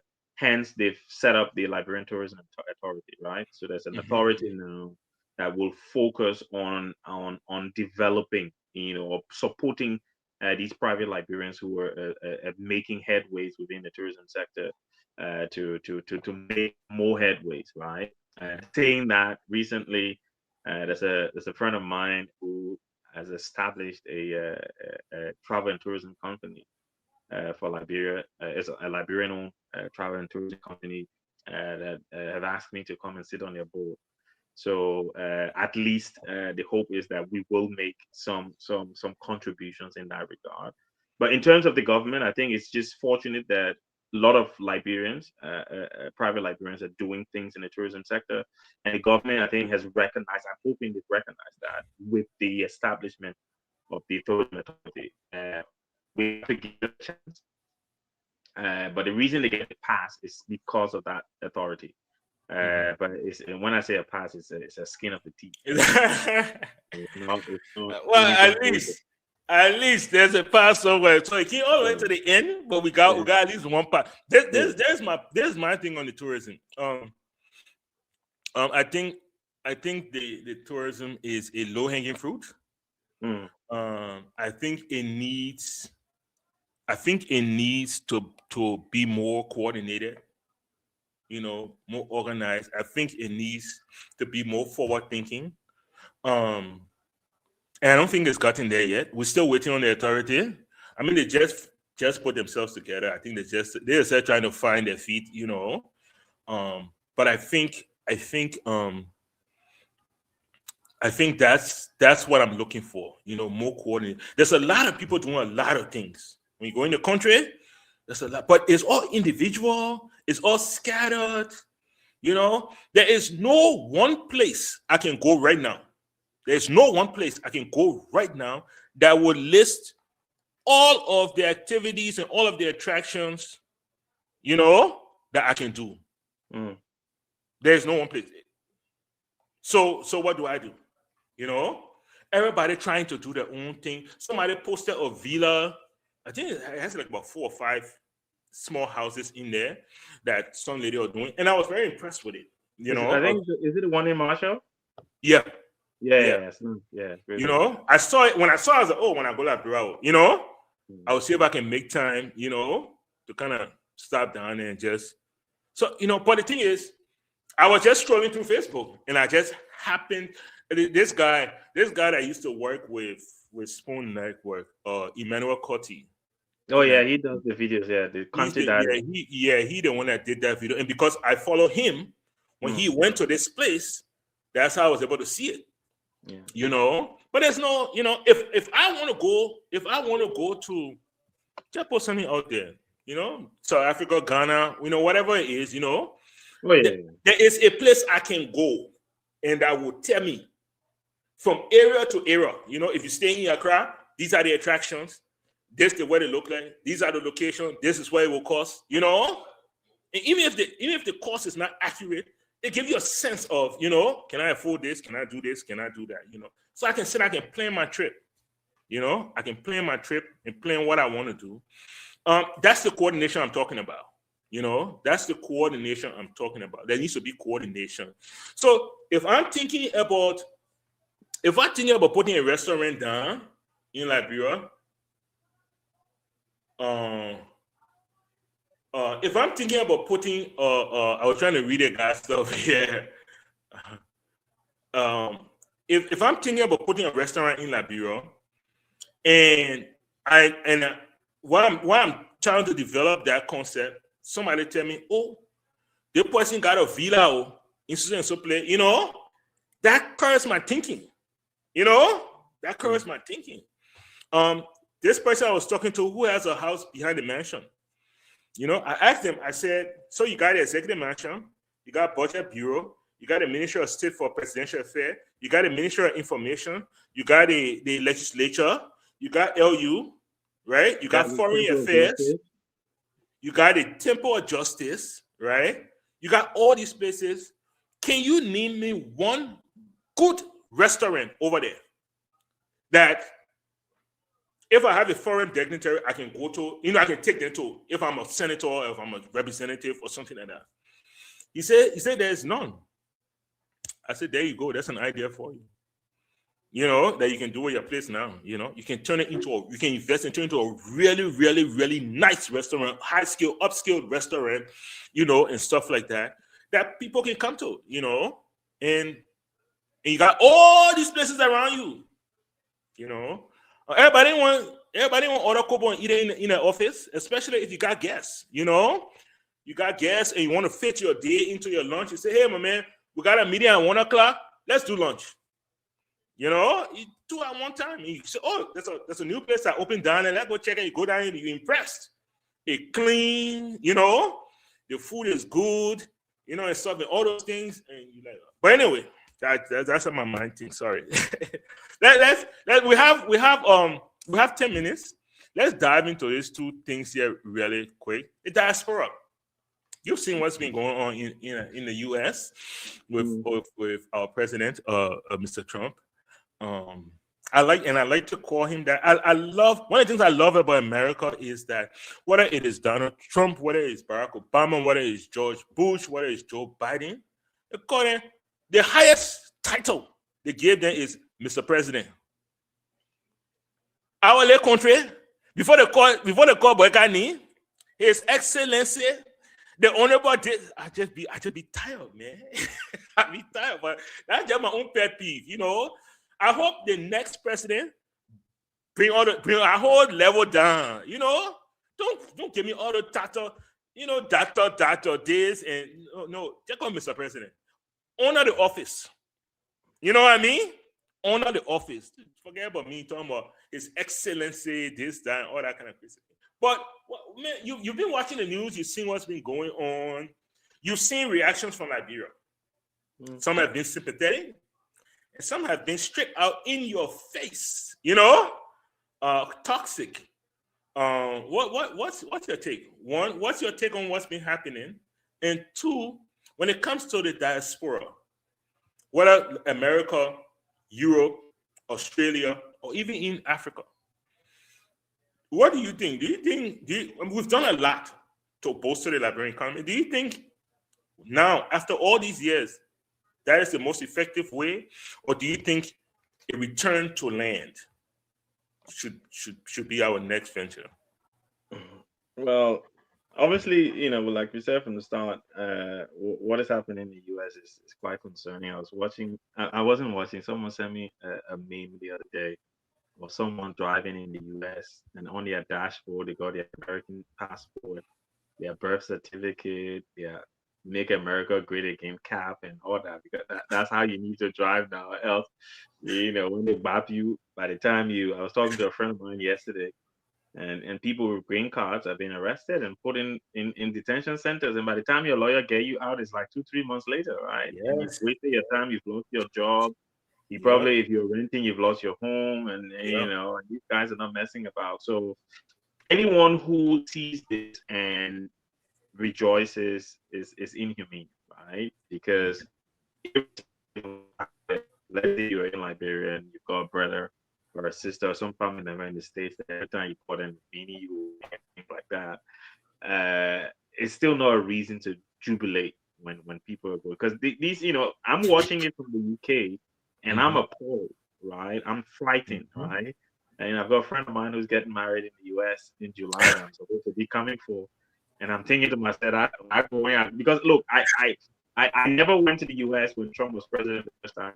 After he left, when I started visiting, and then when he became president again, I'm like, yeah, I ain't going. But then obviously, you know, he's a very good friend of mine, and yeah, you have to go. But everywhere I go, my passport will be in my pocket. And I say, hey, I see my little pretty things on there. I say, I don't your country over for a big. So, look, no, it's on a serious note. It's frightening. And I was watching something on CNN the other day. Some college student from Boston or somewhere in Massachusetts was deported to some country when her family lives in Texas and she's been there for 19 years or something like that. So it's appalling. Having said that, do I believe that Liberians across the diaspora, including in the Europe, Africa, and other places, should return home? The answer is simple: is no. And the reason is very simplistic, I think I'll say, because most Liberians who left Liberia and are now in the diaspora left because they wanted to get a better life. Until such a time that Liberia offers them that same opportunity, it is quite difficult for you to then say to someone, leave your better life and come back to Liberia. I give you an example. You have older Liberians who have retired, for example, and can afford to go back to Liberia because they're not working anymore. You know, they're getting their pension paid to their account. America is too cold for them. They can go on their little farm in Liberia and live decent, right? So automatically Liberia offers a better life for them because the family surrounding them. It's more lively. The heat there keeps their joints in good tact, so they're not struggling in the cold with their joints and stuff like that. But if you're looking at a guy who came to the US like 10 years ago, maybe he's built one house back home, but he hasn't really come up yet, right? He's still trying to do a couple of things. Going to Liberia to do what? Does Liberia can Liberia offer him the kind of money that he makes in the US? Whereas hourly, I saw recently that Mr. Joker is talking about paying people every 2 weeks. My brother, 125 to 125. You pay them every week. You divide 125 into 4 or 2. It don't make any difference. Still 125. It's not the frequency of the payment; it's the amount, and that's the issue. The amount is the issue, not the frequency. It's a principal issue. Yeah. All kinds of nonsense. Like how does splitting 125 into what you get a person 70, 60 something, 65, 62, 50, Yeah. or something like that. Yeah. How is that going to make a difference, right? So no, I think the government, look, successive governments in Liberia, President Turley, President Weah, and now President Boakai have missed a trick, right? I think, again, like I said, and we talked about this when we talked about roles, there is a way to partner with the diaspora, right? I think we can talk about the tourism sector, for example. There are ways to partner with Liberians. I give you, again, we use the same example I use for the roles.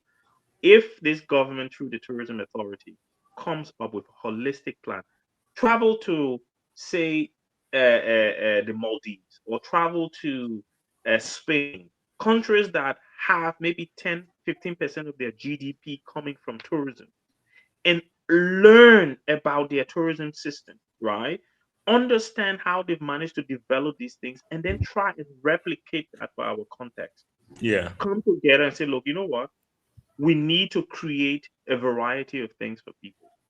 But government, yes, you have a major part to play. We need roads, right? We have Harper there, Kipamas there. We have that Piso, eh? Is it Piso? Or, Yeah, like Piso.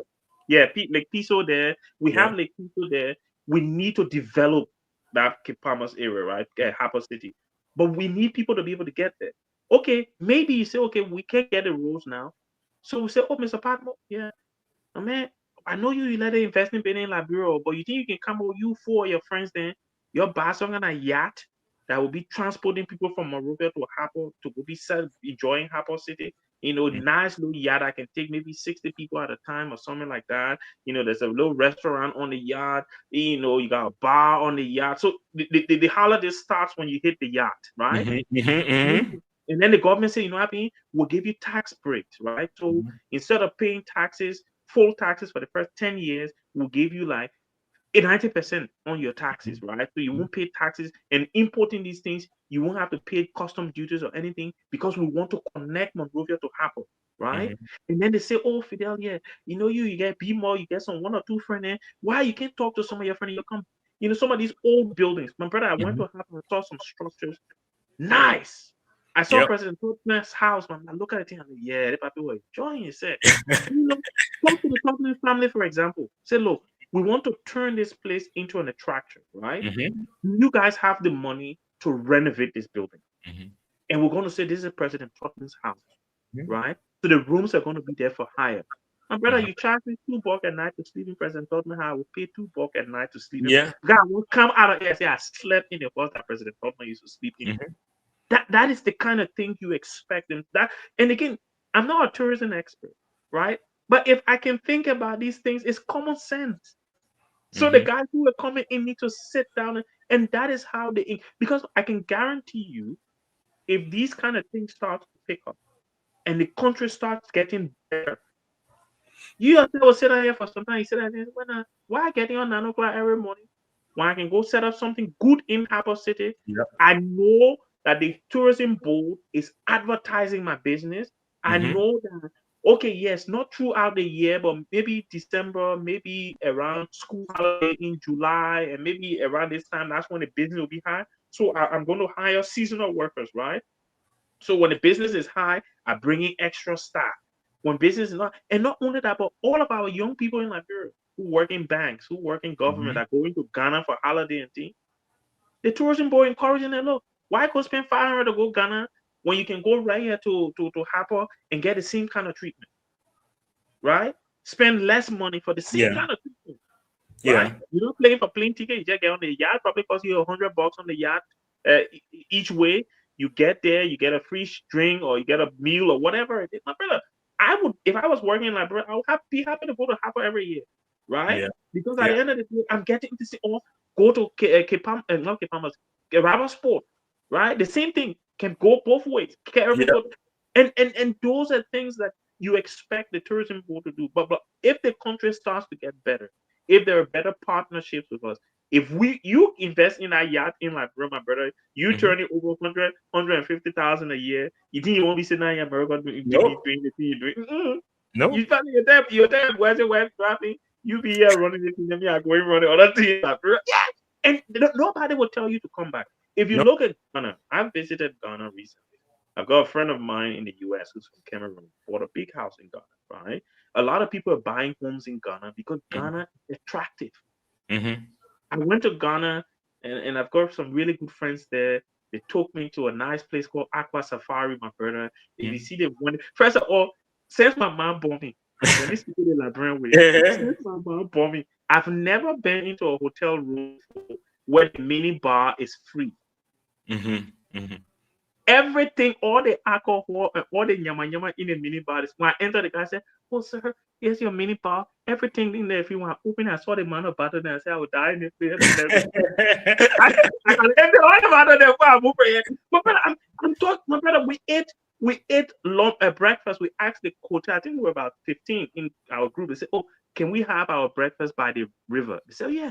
Next morning, they set us up by the river, my brother. I eating in my house. I said, damn it, so those are all these people running during the water. Look at me. I said, I enjoy myself. So, those are things we can replicate in Liberia. We got Simple River there. We got all kinds of river that you build a nice thing. But again, there has to be incentives from the government to encourage us as diaspora Liberians to collaborate and invest.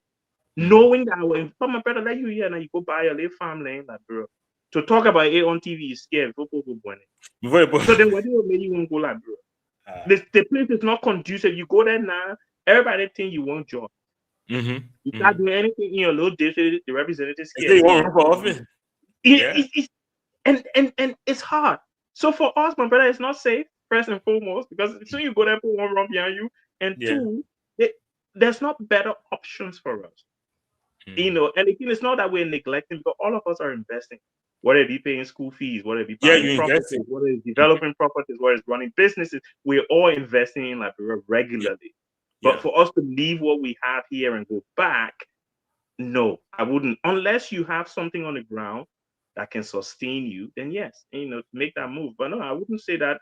The struggle, we just got to struggle, my brother. Trump will go. No, that is the beauty. That is the beauty of the Western world. As you see them arrest former president and put in jail across the Western world. You know what I mean? That's the beauty of it. People, you still even though it's only been 1 year, people are energized for the coming midterm elections. And we those of us on the outside, we're energized. We're looking because what happened? That will significantly hinder a lot of things he's been able to get away with. And then from there that is downhill, But finally, Museveni, D7. There you go. 7th term in office. What's your take, man? No, but I was watching something this week. I tend to do a lot of extracurricular activities, right? And Yoweri Museveni, I think it was 1986, went on radio to say that one of the major problems that Africa has is leaders who overstay, right? And here is someone who said that, and you alluded to the president of Guinea now. The president of Guinea. Something similar. Oh, I will hand over. Look, the power here is sweet, my brother. For some of us, we've not tasted it yet, so we don't know. But people say it's sweet, and but still, the voting get out and get in. Exactly, You know. and you look at Paul Biya in Cameroon, you look at now with Museveni, you look at Kagame in Rwanda, Yeah. you look at there are many places across the continent, Togo, for example, Yep. Benin, I think as well, where leaders come in and they don't want to go. I always believe, and this is a personal thing for me, that new ideas are important, right? Having one set of ideas all the time doesn't make anything different, right? So from time to time, we need to refresh the way we think. Just bringing someone new into, sometimes like as a football fan, sometimes your team's playing and things are not going well, and you're saying to the coach, change it, right? Mm-hmm. Yes, the guy who coming on might not be the superstar, but just the fact that something different is on there, it gave the opposition something else to think about, right? Mm-hmm. And Mm-hmm. that's the thing with leadership. I think once you come in, you do your 1 term, 2 terms, step aside. Step The aside. unfortunate part is these guys, most of them rule with an iron fist. Yeah. They kill a lot of oppositions, they make a lot of enemies, and so leaving power for them is a death sentence. So they rather stay in power and die Mm-hmm. than to leave, because they know if they leave, they're probably going to get arrested, they're going to get persecuted and end up in prison. So that is the problem. They're not leading their people well. Mm-hmm. Hence, when they lead, and I think to feed into your point about Liberia's democracy, I think Liberia is one of very few countries. I think Ghana is probably the other one where you have former presidents just walking around doing their own thing Yeah. and stuff like that. Because at the end of the day, even though some of us believe some of them did do things that required some investigation, but Mm-hmm. successive governments have just been not willing to do it, right? Yeah. And it can be a good thing as well. But yeah, I think Museveni, the guy is old. He's been there for years. Yeah. I don't think he has any new ideas for Uganda. He does not. Where you been Yeah, keeping yeah. it? Unfortunately, it's just going to keep the country stagnating, and yeah, until he dies, and then some other person comes in and does the same thing for the next 30 years. Yeah. All right. So we've exhausted our topics. Thank you so much, Dr. Booty. We're 7 minutes over, but I think we got it. We got it in. Thank you so much. Before you give your closing word, there were some comments I just wanted to, because I always like to engage the audience. So I just wanted to comment on, and then when you give your closing, you can also do the same with that. This one, I was debating whether to put it there, but I won't put it there. Not for me to comment on, but just so that our other viewers can see, I'll put him outside, let other viewers see, the lack of whatever, that he has, and then I will move on to something else. I will move on to something else. So this one, how come the Southeast is severely underdeveloped, given that we have had presidents from the Southeast? That's another simplistic one right there. Like presidents not supposed to come and develop their own. That's not the idea of being a president. You come, you develop the country. The thing why I don't understand about the people from my home always gonna vote for me. What I develop the plan that is it's the other people that I need to convince to vote for me again. This is. So we're talking about the restaurant, idea and with Senwolo. Yeah, Senwolo. So the person I'm talking to, they have resources. That's why I'm talking to them about restaurant. But the second thing is, the government has, President Boyka has an obligation to work on providing loans to small business in opening up loans, micro loans, to small businesses in the. That's how you develop the private sector. They don't have all the money. The government has to work with banking systems, try to give them some sort of safety net to a certain level. You see it all the time in Western countries, in developed countries, where the government companies say, look, you know what, let's see what we can put together here. Is there some money we can set aside? Can the government back a certain percentage of the money? You know what I mean? Say, okay, if the person borrow $50,000 from you and the business fails, the government will back it $20,000. So you don't lose, you're not up on whole $50,000, But at the same time, you have to do your own due diligence, And make sure the person they give the money to that somebody who you've investigated, you know that the idea is good and this thing is a good worth it cause, stuff like that. Yeah, I'm not even gonna hold out that one. Sam Wallow here, he said a yacht and $100 trip fare is a recommendation from this panelist. I'm guessing he was speaking to you. How many Liberians can afford that? Who's the customer base? So like I said, I'll give you time if you could just, what I would tell is someone apparently you have not been to the Caribbean. You've never been to Jamaica. I don't know what it's like in Europe, but you've never been to Jamaica. You've never been to St. Lucia and all these places. The customer base are foreigners. It's not the local people get beaches when they get in a holiday on the beach. They're not going to pay to go in a resort. You know what I mean? But these people generate money. That's why it's called tourism. Tourism. Now, not the local people, most of them can do tourism. Yes, people with means enter in it, but the major attraction are foreigners. That's why Dr. Boutique is sitting and talk about Ghana, okay? And tell you that based on what you heard from Dr. Boutique, guess what? The next time Dr. Boutique is on the West African coast, Dr. Boutique is going to stop in Ghana because of his experience. He got some of that money bringing.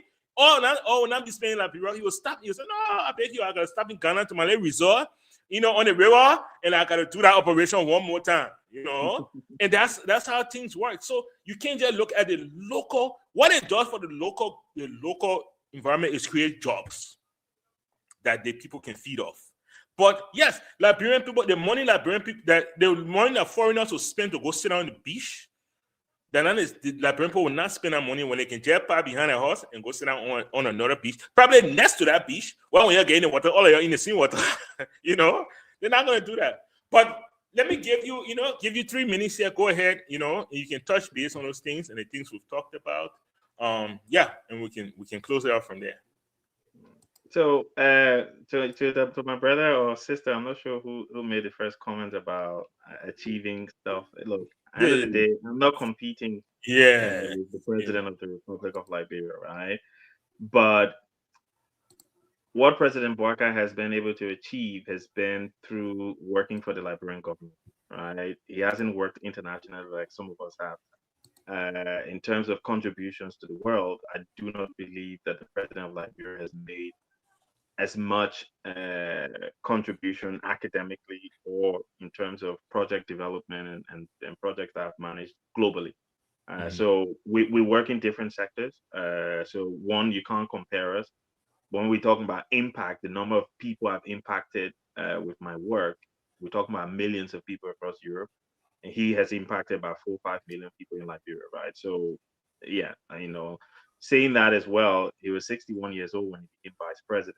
I still got more than almost 20 years before I become 61. So who knows, I might become vice president before that time, and I will beat his 61 years, right? So again, I've still got achieving to do. He's already achieved most of his things, and yeah.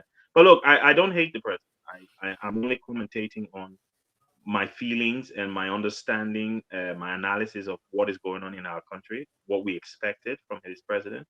And yeah, I wouldn't compete. I don't, my life, I don't compete with individuals. I compete with myself. I set my own targets and try to beat them. So yeah, so that's that. In terms of,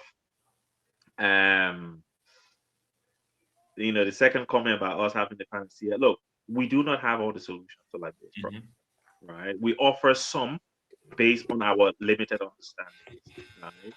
Nobody will, in their right mind, who's been fair and honest, say that, oh, I know all of the solutions to any problem. Even President Boakai, whom you hail as Lord, doesn't have all of the answers, right? Even he will tell you that he doesn't, right? If he's being honest. So we don't ever, say that we know all of the answers and all the solutions. We offer some, and some of the ones we offer, people might counter and offer some that might be even better, and we'll be happy to accept that. And, as long as it does well for our people. And to Mr. Waller, yeah, again, it was an example. I just, a number just came in my head. I just called it, and I forgive me because I was calling it based on my own affordability, and I didn't take the ordinary Liberians into consideration. But I'm sure, obviously, as a business person, if you're running a business like that in Liberia, you want to make a profit, right? I don't know whether $25 a person would be enough to make enough money to pay the person who's the person I don't know whether I drive or pilot well whoever's taking the ship there, the yacht there, the caterers on it, the people who are going to put the luggage on and off, and there are a lot of costs associated with it, maintenance, diesel or fuel, whatever. So that's why it's just a number that pops in my head. So any number that makes profit for the person and make it easier for Liberians, then we'll settle on that number, right? That's no problem at all. And yeah, I think the other thing as well is, look, this government still has 4 years. I believe that Thomas Sankara, for example, transformed Burkina Faso from a country that was dependent on foreign food to a country that was self-sufficient in food production in 4 years, right? So if he was able to do that in 4 years in the 80s, now when we have more technology, I think this government can do way more in the 4 years they have. There's always an opportunity to reset. I would hope that this president and his group of officials will see 2026 as an opportunity to reset, to say, look, let's go back to the drawing board, like Mr. Patton and myself have indicated. We need a plan for agriculture. We need a plan for roads. We need a plan for rule of law. We need a plan for education. We need a plan for sanitation. Obviously, we talked about the fact that there is already sewer system in Liberia that can be kind of cleared out, repaired, or relayed. We need a plan for tourism, and I don't know how they do it. Maybe they can put out calls for consultants, Liberians who are consultants that can come and for a limited time, maybe for a year or so, work with the government to try and tease out the best way to plan and design the implementation of the arrest agenda, so that it benefits the Liberian people, right? And I will always say this: a starting point is always shaving the waste at the top, right? That's the starting point. There's too much waste at the top. Too many people are collecting too much money. The budget for the speaker, the budget for the pro tem, the budget for the president, vice president is a waste of money. That money should be going into paying teachers and nurses minimum $300 a month, right? As a start. And ministers shouldn't be earning 7,800 plus this. Cut those things down to 4,000. If you want work, we'll get a job to Patmo. Patmo will take 4,000, to help, to help his country, because service in government should be service in government. Shouldn't be there to make yourself rich. No. Let them start by being more transparent. Tell us how much money you came into government with. So when you leave in, we'll measure and say, okay, my brother, if we're paying 4,000 a month, how you turn to 1 million a year in 6 years' time? But we don't even know what the people assets were when they came into government. So how can we hold them accountable? I'm going all around the place, my people, but we a year in review. So we just yeah, it is. So no, there is an opportunity. Look, I'm always an optimistic when it comes to my country because I love the country so much. We want it to be better. I would love to be living in Liberia right now, contributing to the country. But like we said, Liberia can't offer us the things that we're earning now. They can't offer us, if I was living and working in Liberia, would I be able to afford to fly to Ghana and do the kind of trips that I did? Or would I be able to afford to fly to the US and fly to that place? If I'm not stealing from the Liberian people, I wouldn't be able to do so, right? So at the end of the day, look, the opportunities are there. We just need the right managers in our country to be able to tap into it. The diaspora is a great resource, but for most of us, we're not going to put our money in when we can't see a clear plan. Yeah. We can't see the deliverables. We can't see where the KPIs and how do we hold you accountable. What's going to happen if you mismanage the money. If I give you my $20 a month or $100 a month to build road, and there are no roads after 4 years, then okay, who do we hold accountable? Who's going to give me my $100 a month back? But it times that $100 times 4 years, that's plenty of money that over $2. That's all. Yeah. But we hope, we're always hopeful for our country, and we hope that this president will start to take the control of the reins and rein his guys in and do well for our country so that we can all be proud of it. So that Williams, Mr. Wallow, all of us can be in Liberia one day and sit down on Don't mind Mr. Wallow. happen and knock glass together, eating fish, our hands, saying, yeah, man, the country is sweet, but that's what we want to do. Yeah. Hopefully we can at some point. Yeah. All right. Thank you so much. I want to send a special thanks to our audience. You guys have been with us throughout the year 2025. We have gone to 2026. We thank you for hanging with us for Focus on Liberia and especially On Point. We value your contributions, even though we might not agree with all of them. We do value the participation and the comments. I believe it feeds into what we're trying to do. And we invite you to invite your friends. Okay, let's see what we can do to bring some new members on the 2026. And also, please, we love your comments, but we also want to hear from you on how can we make the show the show more interactive, more exciting, or more geared towards what do you want to see this 2026. All right. So please don't be shy. You can always make your comments. And if you don't want it to be placed out there, you can always send it to our inbox. We will definitely take it there as well. And we will take it into consideration. All right. But welcome to 2026. Thanks for being with us. Dr. Booty, thanks for hanging out this late. We really appreciate it. We know the time there is late, but we appreciate you hanging out with us. And we'll see you next week. All right? Definitely. My name is Abina Johnson, and this is Focus on Liberia. Hit it! From Cape Mount to Cape Palmer, Mount Nimba to Atlantic Ocean, Obomi Hills to Pocondre, to educate, elevate, and promote.